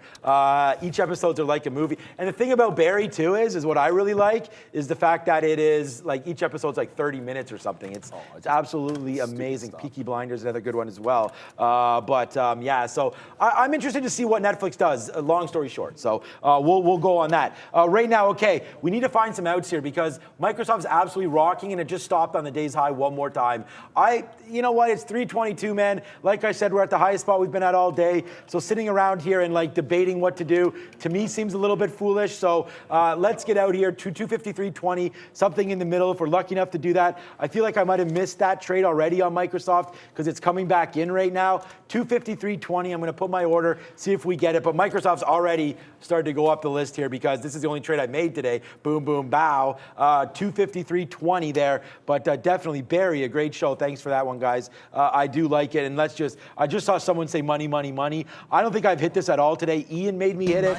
So we'll hit it again there. It is part of the contract. So Microsoft back to the upside. 253.20. I'm just going to sit there. If it gets hit, great. If not, then we'll deal with the downside. I'm getting impatient with NVIDIA, by the way. 153. Can't get to 154. It just keeps on going 153 over and over again.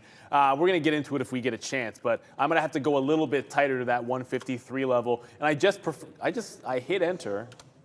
There we go. And what I mean by that is it's the same thing as yesterday. Like you had to actually pay down from the actual high, and I'm seeing the same thing over and over again. It's like sliding down. This high gets lower and lower from 153.5, where we're short in the midday, and it worked to 151, and all of a sudden I cannot get that same price. So I'm gonna have to go right to 153 on any kind of a pop. Somehow SIGA, and this won't happen for too long here. Like it's like a stock doesn't do this and get to 15. Like it either stops me out and breaks 15 even, or it's gonna fall. Like this is pretty binary. I'm a little surprised it's still hanging around there as long as it is. But as far as the shorts go, I just feel like if like something like an Affirm is gonna continue to make sense. I want that Nvidia. I want no part of shorting Netflix. I understand like there's a decent chance that Netflix has put in a bit of a high here. But I still see it as like making higher highs and higher lows. So the trend is still pretty strong into the upside. So I'll maintain that I want to buy the dip. I just have to step it up a little bit, maybe catching those 177s. Because it's a great catalyst as far as I'm concerned for Netflix. And it's a stock which was showing some signs of strength anyways. Like it was breaking off lows and higher lows before that news came out into a pretty technical break in the first place. So that could actually even be a continuation play tomorrow. If we have an update and Netflix 175 looks good, 180 break looks good on Netflix as well. And by the way, was that what was that stock from yesterday? You guys are killing me. What were we trading in the afternoon? Put that small cap in, the one that went absolutely nuts yesterday, because I'm forgetting that name, and that was the biggest miss of all, because I forget the name. We were trading it in the afternoon, and it was easily a huge runner today. And never get away from stocks that are big wins. Just go EV. Just go right back. It wasn't Go EV. It was something else. It was Rhythm, RYTM. That's the one. It was Rhythm yesterday. I'm like, yeah, Rhythm longs again. I don't have any executions on it. One thing that you've got to understand, I'll flush myself down the toilet for this, because I was waxing poetic about this stock yesterday, and then I said small caps this morning if you don't know what to do, and then there was one we liked yesterday, and it gave you like about 1 trillion entries to the upside, whether it was off $6, whether it was breaking 7, which is what we were talking about yesterday, and off to the races. Rhythm is going to get you, and with this, it's ridiculous. Like this was a long that we liked off 6, and it gave it to you off that open. Oh, I just got a long in JD.com. So that is still a strong name as well, but back down into that 62. So buying the dips on what is one of the stronger names in the market, finally got that film and had to sit here waiting forever for it to come back in. Can we now hold afternoon support at 61.80? If we can, great. Probably need the market to help us out a little bit here, but I want to go long in things that have been strong all day long, basically. It's contract time. Bang, right there, followed by another one. Let's do it, because there it is, man. Almost to the penny. Money. There we go. We are out of Microsoft right there. We got a 253.15 print right there on Microsoft as now it starts to come back down. So there it is, man. Out, now flat on Softy. Can't play it too much better other than getting it all out at the top, but there it was right there. Smelled some problems right there down to the downside. Rhythm is a dancer. You are correct. Their playmaker on that. And the only Rhythm I know is Rhythm Nation. Shout out to Miss Janet Jackson. You know I can't. Right there. So let's go. I can't with Janet Jackson. That gives me like nightmares, man. My roommate at university, you remember? My roommate at university had he loved Janet Jackson. Posters up Posters everywhere. Good for him, man. I like every single morning, the same 7 tracks in a row, he'd blast for Janet Jackson. So like I got them like just like seared into my head. As long as one of them was Escapade.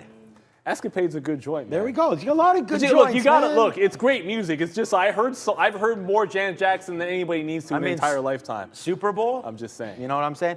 Okay, so let's just keep going, man. There it is. Another big one for us. No flushing down the toilet. No nothing. Let's just do a little bit of a floss off right now. The day has just been pretty epic here again for us.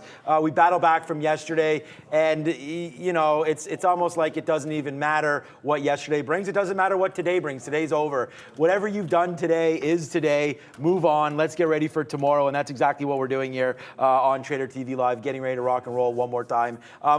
Google. Someone asked me, what are we doing with Google? Okay, so I remember this. The split's coming up on Friday. Is going to be the last day. So Monday, this name will be.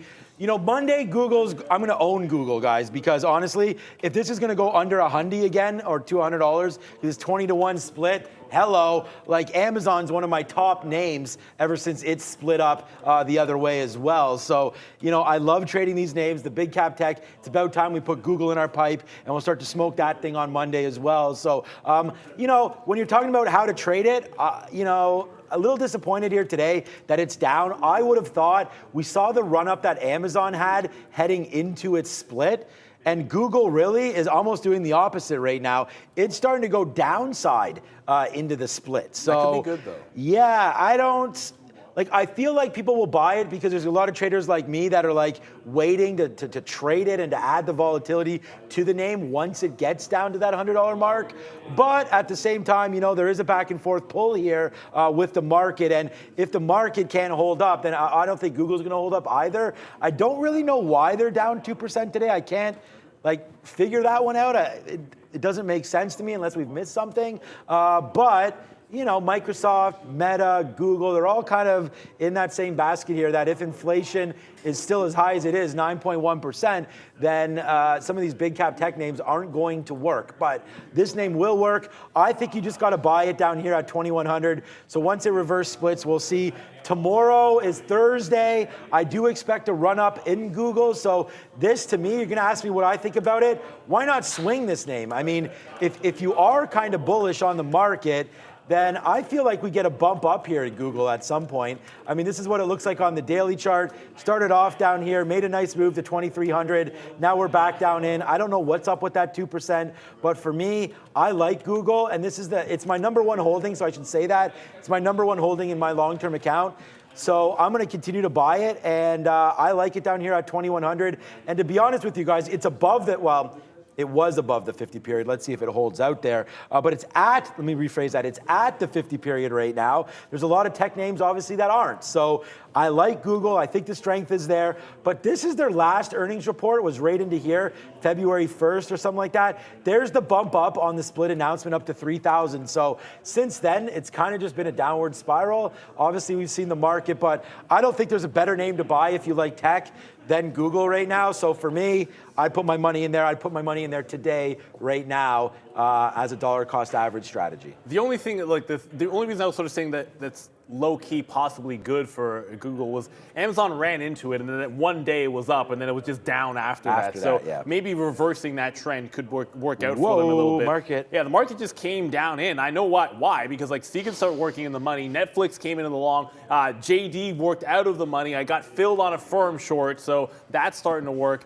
But we got a super chat about XRTX if I think it's a long. I thought it was a long off $2, and it got up to about $2.25 this morning. Got up to about $2.25 this morning and then flushed. And once it broke 2, it's been only a sell. Now, granted, a nice hold here at 150, so I like the fact that it's held in front of a $1.50. It's nice symmetry. If you're just looking at it for a day 2 type of, hey, maybe you run for more than one day, this has definitely happened before. I think you have a 150 area for a stop, and there's room up to like a 225, and if you break that, we talked about 250 as an ultimate target. So there is some risk to reward to be had on XRTX. I just think don't let that thing break 150, because then it's like those stocks can go back to like $1 so fast, and then you're absolutely crushed. Sega coming back into the downside, there was a 0% chance it would get to $15 and just sit there forever. It was either stopping me out or it was going to maybe flush to the downside. It's actually going to end up flushing. But as that comes down, you know, JD comes downside. That's now working against us going into VWAP. Netflix we got into. That's going to test that 176 level. The market coming into the downside, unfortunately. It's unfortunate for the longs, like Billy, which was sitting in the money this entire time. I just now got a reload in Billy in front of that 2450 area. So the longs that have been good pretty much all day, these ones starting to come down to test to the downside. Have some exposure to the short. I kind of feel like not enough because I don't have NVIDIA. Yeah, so I'm still on the daily chart. I went over to Apple here. If the market's going to break, I mean, Apple just turned red as well as the market. So let's just follow it. I mean, if the market's going to break down to the downside, I feel like Apple will go with it. So on that note, let's just sit there and see if we're going to be right on sort of an Apple call to the downside. I'm willing to hold this until a 146 break back up here to the 50 period. So We'll see. We'll see what it wants to do. That's going to be Apple. Some downside as just make sure that I don't have Meta, so I got to cancel that stop order. Apple will average into this at 80. That's where I'm waiting, and then we will be in this name for a 20-cent hit. So we take out that 146. I mean, maybe we can go a little bit higher than 146, but either way, you're right in there, a 146 take on Apple. We're going to test the short, so we'll hit the siren. We didn't want to interrupt there, but there's the siren. So we are in a new position, and it's Apple, and we're going to see about a downside move here. So let's wait. The market's breaking back lower here. You can see what I was talking about. There's that 17.8. So it did go right to that level that I sort of said we needed to hold. It's not holding. So, you know, just as easy as we go long, we go short. My second short of the day. The first short was right as the market broke early with the TQQs. So we went short the triple levered NASDAQ. So we went short the triple levered NASDAQ there, paid off early, man. These are both dollar victories there. So we're really happy with that trade. And let's just move on from now, the TQQs. But that was a good out down there, man. And we're nowhere near that. This would have been a decent short upside as well. So watch out for the TQQs. But Apple, you know what, man?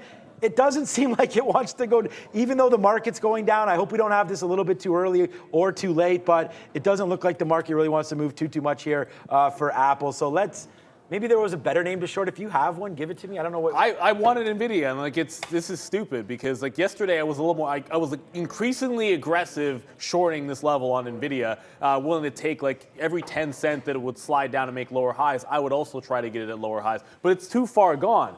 Like we're above 3,800 on the ES. That's another thing. Like I don't know how. I don't want to chase anything into that level because if we bounce off 3,800, you're essentially shorting way too low. You got to be able to get a good price. It's the same thing with the long. That's why I waited for some things to come back in. What I can add to, and rather than risk flipping, because this will happen to me, is a firm here just broke back down, now below this 2080. This I might now start to add into without waiting for 21s. Like I might add on any pop at like 2085 or something along those lines in a firm rather than chase something there. But you know, now you're starting to think about these longs which look good. Like every single time there was a dip buy, except getting wicked out on that dark pool wick, I could have got back in. I just wasn't fast enough to realize what had happened.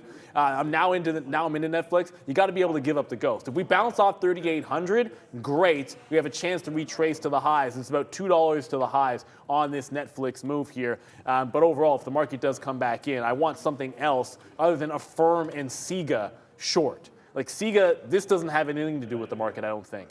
I want something that is going to follow the market. I was kind of thinking a little bit about, oh, come on, where are you going there? I was kind of thinking a little bit about Microsoft, but I just feel like the way that is played off 252 has not been that good here today. So that's chasing it a little bit. I want to stay away from that. It's just got to be a chip name. Micron doesn't really fit unless, actually, no, Micron off 59.50, that could make some sense. So Micron on maybe a 20 or 30 cent pop could get us into that one. That's been relatively weak, and it's close enough to some highs that you can structure a trade.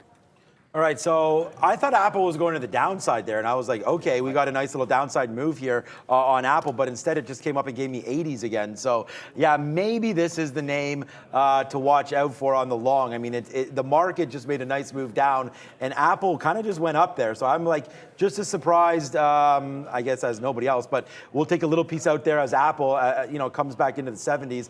This time I'm going to put a bid at 60 there. I did not realize that I got those shares until I was just like, okay, all right, here, give me this 67 then, I'll take it. There it is, and we're gonna get a 65 out as well. Wow, like sometimes you don't even realize it. The market just gives you it, and there it is, man. Another win for us here on AAPL. We're now at 30% of that one. Let's see how far down and another one out. Wow, okay.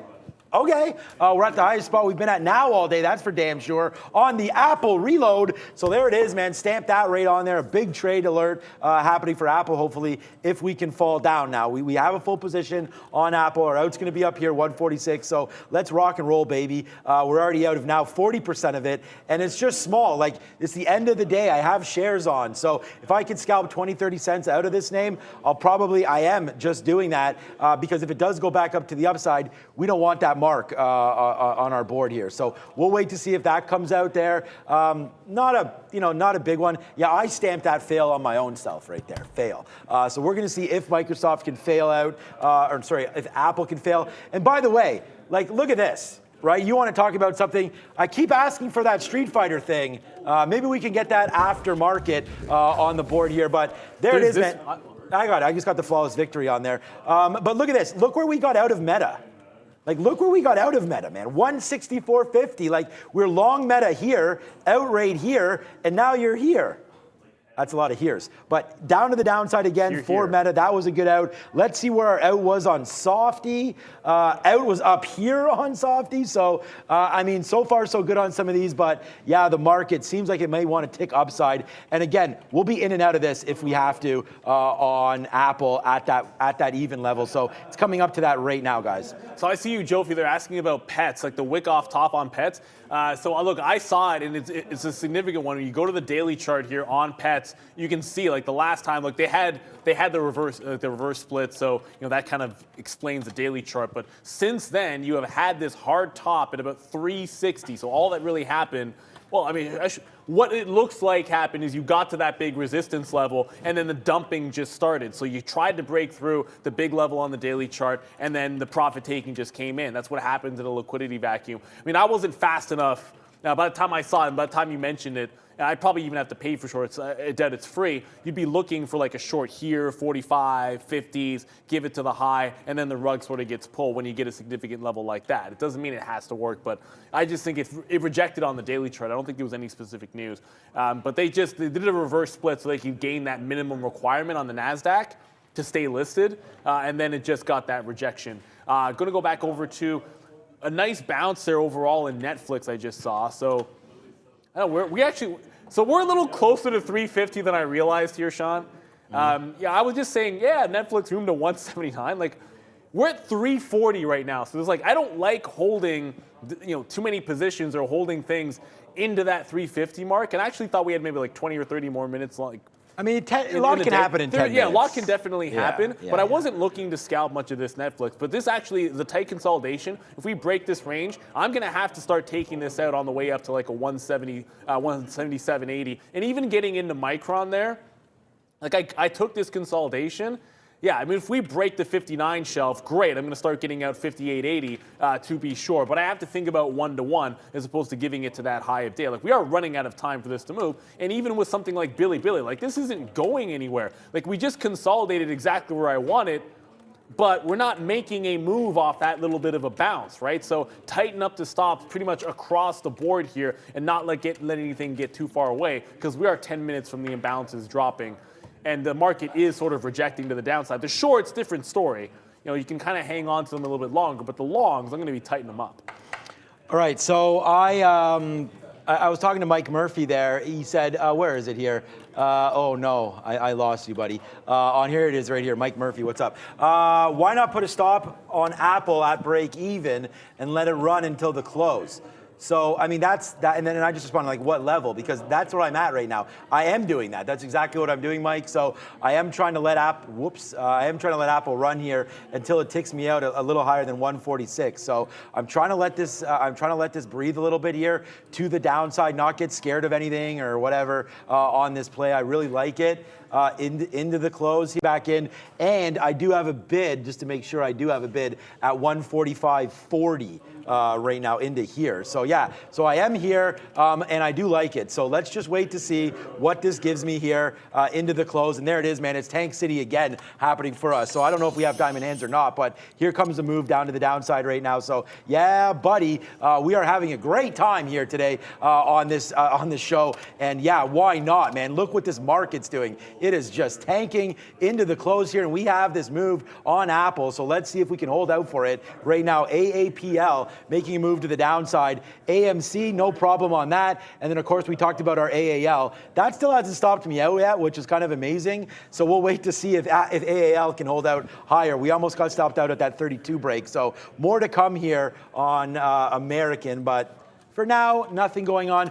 Oh, we did not get it. Pratt is out of here. We didn't get the market on close update. So we'll ask Brendan for that. We did. Did we? 45 million shares. Oh, I saw that. Yeah. That 40, yeah. 11 minutes ago. I guess it's not going to change too dramatically. That small. I mean, 45 million to sell obviously is not a significant number. It doesn't mean we don't move at 350. Like I still maintain, like, I'm tightening up stops. I'm not sure. Like, all three longs, I tighten the stops.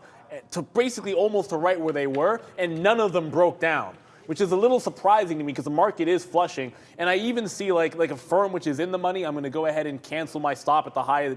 Like, forget about the high on a firm. I'm not giving it to the high at this point. It doesn't even make any sense. So I'm going to even tighten up these trails here on some of the shorts. I had just gotten into Micron, so I do want to give it some room to work. But what I mean by these things not really doing much of anything, like I tightened my stop on JD, and it's just sort of going sideways here. So what could happen is I've got stops across the board for my longs, and they might run into 350, but any break downside, I'll just be instantly out. Like, you break VWAP, I'm going to get out of this JD.com. I'll give it a shot to bounce here. But overall, I'm expecting that we either, I wouldn't think we just bounce off VWAP and go sideways for like 12 minutes on JD.com. I wasn't, that's kind of unexpected into a downside market. It's good for the fact that it hasn't run my stop, but for some actual price action, it's a bit disappointing there. That SIGA, I am now bidding at VWAP on SIGA.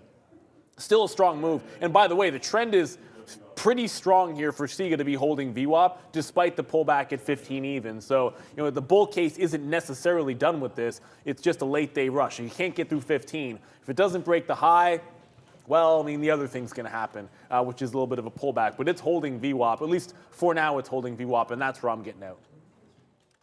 All righty. Yeah, I got you, Mike Murphy. I see what you're saying there. He's saying, why not hold the rest?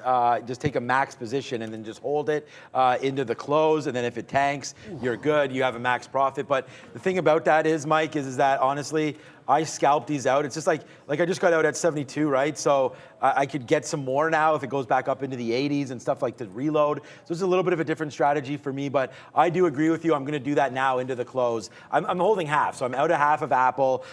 It's been a hell of a successful stock today. The top 3 or 4 stocks, P&L wise for the show: Apple, AMD, Meta.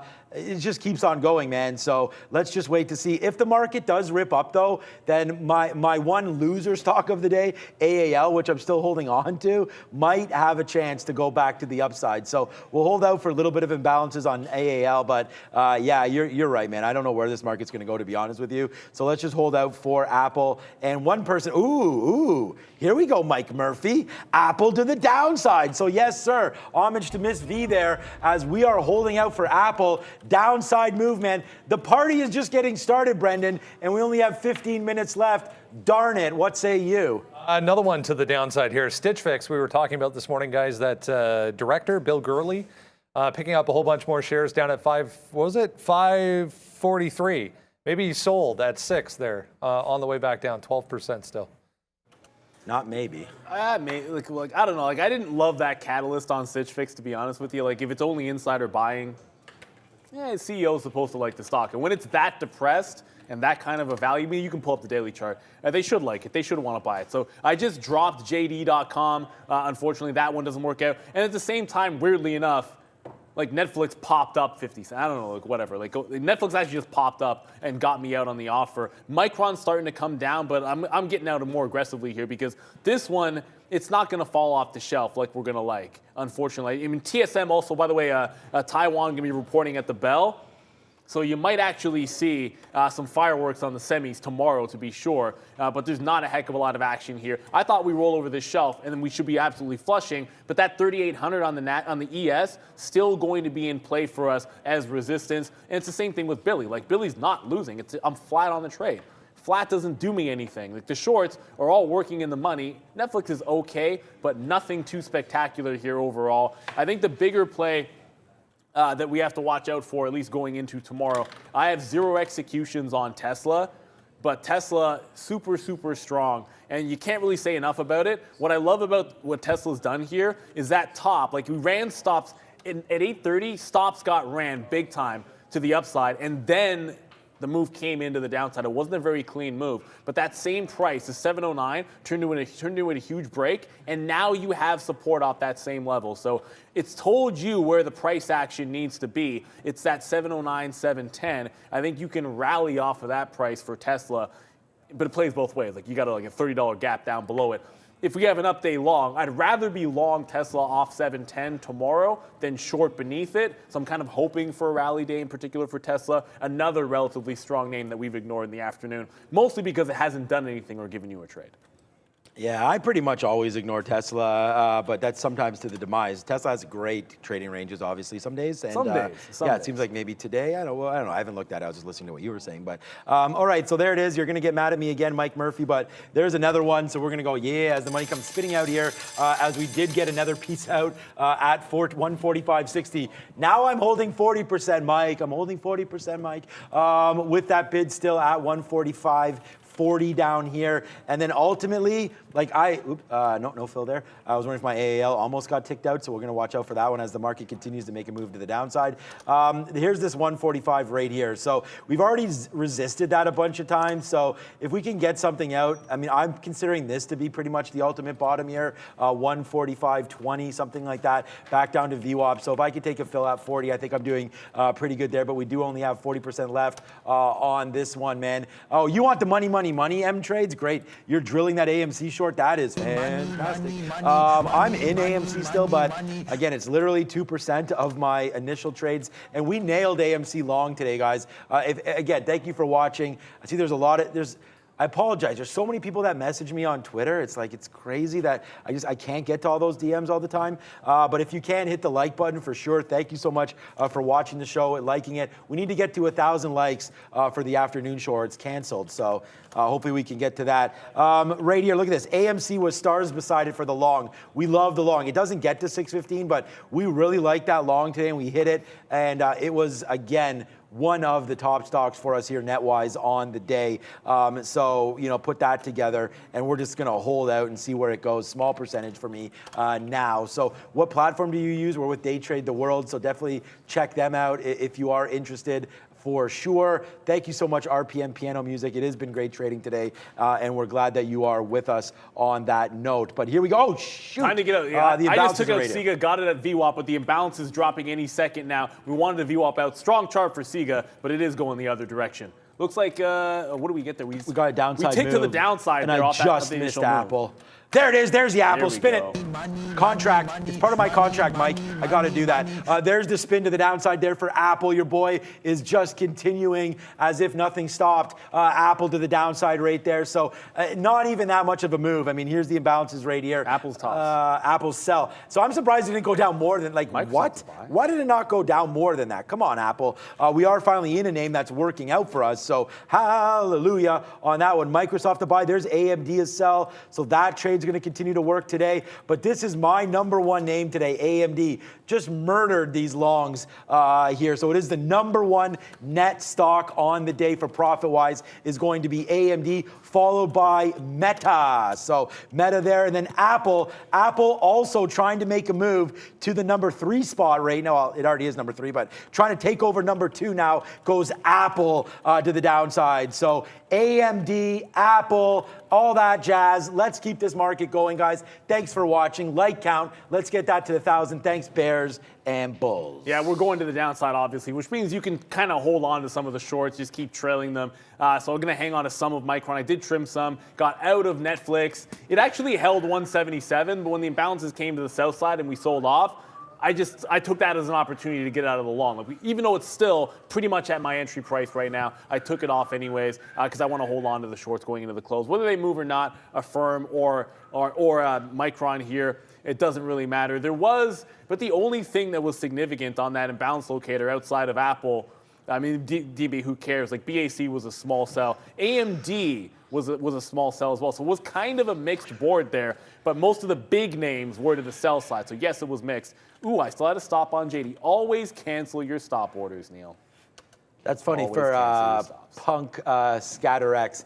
I finally got the imbalances right. Yeah, it has nothing to do with getting them right or anything. I don't know where they're going to go.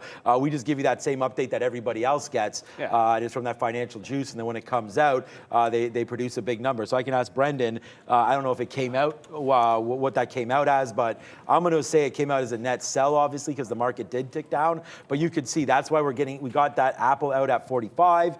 Now it's back to 62. Let's just take another piece out right now, and then we'll hold left 20% left left. We missed that 62, Phil. Let's see if we can get that. But today's been really, for me, a masterclass for trading for me, because like we have a lot of great prints here, a lot of good outs today. And I mean, you could always do better on some of these, but you know, really happy with some of the trading that we've been doing through today. So we're just going to keep it going for tomorrow. Yeah, it's Thursday. This week seems to be going fast, actually, now that I think about it. I was going to say it's not Thursday, but it is Thursday tomorrow. So PMI, I think someone was saying that PMI is tomorrow. We had CPI today, maybe PMI tomorrow. Yeah, I don't know if that's true or not, but if that does come out, man, hold your horses for we that got one some earnings too, as well. Plus, we have a nice earnings board, which we will get to very, very soon. So there it is, another one. Spin it again. Again, sorry, it's a contract thing. Down to 145.62. Oh yeah, I write my own contract. And I write money into that one as well. So there it is right now. Apple will take that piece out. Now it's 20% left. We'll just see if it flushes at the end of the day. If it takes out that 146, we'll get out. Actually, you know what? I'm going to get out for flat now. 145.80. I'm going to get out 145.80. I just don't want to lose on the trade. We're going to have one losing name on it, and it's position pending. Maybe we get a huge rip up for AAL today, but we'll go 8-1 today. So we'll catapult ourselves through the roof here. High. Made back what we lost yesterday. We're pretty happy campers, and I hope you guys have enjoyed the show. And thank you for the 1K likes, man. That happened pretty quick there. Yeah, I just trailed out of another name there. We'll get out of Micron. It just went to break even, so we're going to get out of that one as well. But trailed out of a firm. It couldn't get through VWAP, despite the fact the market is falling off here. But we did bounce off 3,800 on the ES. So good sign, right? Like, we're holding that as support. I'd love to see us above that price. It's a big line in the sand. We do have a few earnings to get to. We talked about the bank earnings coming through. Let's see that earnings board, Brendo. Yeah, I was just going to show you this as well, guys. So not as, obviously important as the CPI, but PPI, the producer price index, coming tomorrow at 8:30, along with initial jobless claims again, which could be a market mover. But there you go. We're into the banks officially. Yeah, Morgan Stanley leads us off there. Obviously, look, we talked about JP Morgan as well. Oh, no, we talked about Morgan Stanley, not JP Morgan, both those. But, yeah, TSMC. That's the other one we should be very concerned about, because every single time a big and major chip name comes through, we have had huge market moves. Like when Micron reported, do not forget what that did to the entire chip space. Like the next day, it was just absolute gangbusters trading. And in Micron in particular, I'll be watching this. As long as we're below 60, I'm going to like the short on that stock through that price. So if we get a good print on TSMC, maybe that'll be put to the test. All right, I'm exhausted, man. We're going to the Jays game. That should be a lot of fun tonight, bobblehead. So I'll see you guys there. If anybody's going as well, hit me out. Maybe we can grab a beer together if you're going to be at the Jays game. I'll be with the family, though, but maybe we could do that. I'm going to see if I can find terrific Tony over there at some point as well. I don't think I'll make the trek up to the 500 level, but if I do, I will see him. And apparently it's raining, with the Sky Dome absolutely sucks when it's closed. It's raining right now? Apparently it was raining, so I don't know if it's still raining. Let me just do a quick double check there. We did get out of that Apple trade as it went back for flat. Let me see here. So it's showing, yeah, it's raining right now. Well, I don't know, it says it's raining. 70% chance throughout the evening. So if it's not raining, then most likely, well, yeah, I hate this. The downside about our stadium, like it's great that you don't have rainouts because you have it, but it's like a brick. It's like a concrete brick. When they close the dome, it's not the same kind of atmosphere, man. Like it's not like going to Camden or Wrigley where you get that great outdoor feeling. It's also Wednesday night. I don't know. I don't know how many people are going to. Have the crowds been okay midweek? I don't know. I mean, to be honest, I don't go to as many midweek. Right. You have kids, and you don't get to go to as many midweek games. If it's like prime time, they're usually a lot better. If they're playing Phillies, right? Yeah. Philly might be. They'll draw okay. Like Bryce Harper in there, if he's healthy, then he can be a bit of a draw. Like the Yankees always churn out, but no one's going to see Baltimore. Yeah, we know Montoya fired there. Yeah, we know that. He gone. Atkins. Yeah, trust me, we know all about that. He gone as he should be, really. And we're in Toronto for anyone asking. I think they're under delivering this year for sure. Come on, Vladdy, man. You said this was going to be the main show or whatever this year. Let's get going there. What's Vladdy batting? 250? Like. I'd like to go to some playoff games, Jays. Come on, let's go. Break. On that one, yeah, I'll be going to the playoff games for sure. I hope, and that's the best part about baseball, man. Baseball playoffs is like I love baseball playoffs. Every pitch, everything means a lot. Oh yeah, Bryce Harper's still out. Someone's saying so that's He's okay. still out? I want them. Mariners. Yeah, I love the Mariners because my kid. I'm actually coaching and I'm giving up. The assistant coaches will take over tonight for practice because we did have that. We have a game tomorrow. I think it's Mariners versus Giants at High Park T-ball. So He doesn't need practice. Nah. We don't need no practice. Okay, so AAL, just the only name that we have left on board. Boo. I have an offer right at 41 to see if we can get out for flat. Probably not going to hit. If it does at the end of the day, great, but I don't think it's going to. We will take that hit on AAL to give us that one red name today, a whopping 6-cent hit on American Airlines. So, with only 2 minutes to go, such an exciting day. I'm so super happy that the market was up today. That was a disaster waiting to happen on that CPI number. So really happy that it didn't happen and we're able to hold that off. But hey, that's today. What does tomorrow bring? Like, exactly. That's really where this market starts to get tipsy tomorrow because you're only flat here. We did have a nice rally, so I'm a little bit nervous about what lies ahead for tomorrow. So we'll see. I don't think at this point, other than Google or something like that, I wouldn't swing any longs. I just think it's pretty dangerous. You could come into a pretty negative print tomorrow. So we'll see where it goes. A minute and a half here. It's not at a good price level for any kinds, for lots of things on swings, unless you're looking at like a small cap type of play where you have a defined stop, like you're like a SIGA and you want to give it back into support. Like those tend to make a little bit more sense because you don't have the market risk. Like you're just talking about single stock plays. But we got Tony on the bell. He's going to be at the game. We'll get to that in just about a minute here. But one last thing, when we talk about that, the reason we don't like that pullback, if you look at the futures, like that, it's not just that we're flat. Like, this is exactly where we were flat overnight before the number came out. Like, you wanted to see us break back out to the upside. Like, that's what I want on a recovery day. Like, I want to see us breaking through that high. You don't have to break 12,000, but it'd be nice if you at least broke this 11.85 and you broke that 38.4 on the ES. Like, that's what I would have loved to have seen here. Unfortunately, we didn't get it. But tomorrow's always another day. As usual, there was nothing here to trade because, as Prad says, it's just boring and nothing is going on. Yeah, I mean, give me a break. Like, there's always something to trade, and we're always going to be here to bring it, whether it's a small cap, whether it's large caps. Who cares? There's always a trade out there. And don't sleep on Revlon, by the way, because Revlon recovered after that dump. I thought it was about to flush to $5 after we saw that push, but it actually recovered. Tony, dance it off. We're going to be ringing this bell in just about 10 seconds. You can't kill Revlon. That thing just doesn't want to die. So we'll have to watch that for tomorrow in 5, 4, 3, 2, and ring it.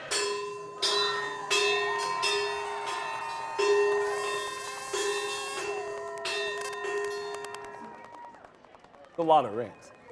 That's a lot of rings. But what I was thinking, the reason why I wanted to bring Revlon, I was forgetting about it. Is this? It had a flush down into VWAP there, and then just closed almost back at the highs. So after a huge volume capitulation dump, all it did is go sideways and break out to the top as the market is flushing. So you know about the shorts in this thing, like they're getting. They get nervous on every single pump, but this stock for a couple of days in a row has been showing you a few signs here. Got to watch some Revlon for tomorrow to be sure. We know kind of how we ended up today. Give us something good there, Brendan, because I see a few things that were green on the board. I wish I could. There was a bit of a downtick there right at the close, guys. So yeah, back to the red, right across the board. 0.5%, 0.6 for the Dow. NASDAQ just snuck into the red again, 0.1. We did stay positive for both Bitcoin and Ethereum after big moves for both early on today. Oh, we finished positive. Okay, that's nice to hear. Crypto, yeah, that's good to hear for the right? crypto world there. As the NASDAQ, slightly red there, and the ES down a little bit more than that, and oil, of course, flat on the day. So, hey, man, a big shout out to everybody that watched us on all of our shows today.